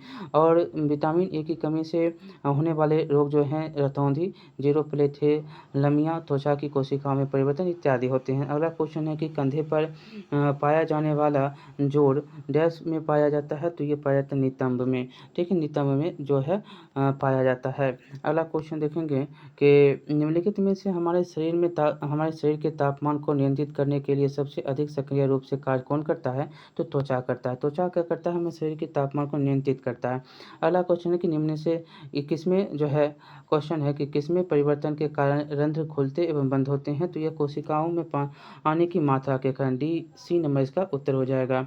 दिन के समय में जो है अधिक वाष्पोत्सर्जन के कारण पानी जड़ों द्वारा अवशोषित हो जाते हैं और जाइलम के माध्यम से पौधे के विभिन्न स्रोतों में स्थानांतरित हो जाता है, जिससे रक्षक कोशिका जो है फूल जाती है और परिणामतः रंध्र छिद्र जल जाता है।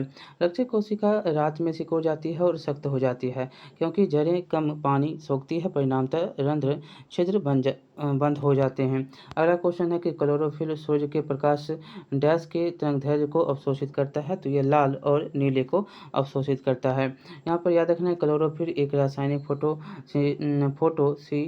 फोटोरिसेप्टर प्रकाशग्राही है, जो पौधों में प्रकाश संश्लेषण के लिए प्रकाश को रोकता है। यह दृश्यमान प्रकाश स्पेक्ट्रम को लाल मतलब लंबे तरंगदैर्घ्य और नीले लघु तरंगदैर्घ्य क्षेत्रों में प्रकाश को अवशोषित करता है।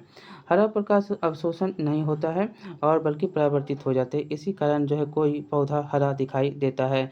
अगला देखेंगे क्वेश्चन के निम्नलिखित में से कौन सा मेल इसमें सही नहीं है, तो इसमें सही सिर्फ एक ही नहीं है, वो है है आधार के पास शाखाओं के साथ मोटा, कठोर और तना ये पेड़ है। देखिए यहाँ पर सही कौन है, तो पर्णवृत्त पत्ती को तने से जोड़ता है और कमजोर तना जो सीधा खड़ा नहीं हो सकता वो लता होता है। और यहाँ पर दो ही सही है, यहाँ पर जो सही है वो हमने बताया, जो नहीं है उसका देख लीजिए।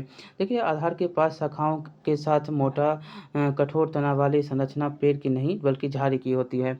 जानते हो कि पौधे जो होते हैं पृथ्वी पर प्रमुख उत्पादक की भूमिका निभाते हैं और इसके अतिरिक्त पौधे अलग अलग स्वरूप में अलग अलग नामों से भी जाने जाते हैं। पर्णवृत्त पत्ती को तने से जोड़ता है तथा लता एक जो है प्रकार की कमजोर तना होती है जो सीधे नहीं खड़ी हो सकती है। अगला क्वेश्चन है कि खमीर का उपयोग डैश के उपयोग में किया जाता है, तो ये किया जाता है शराब के।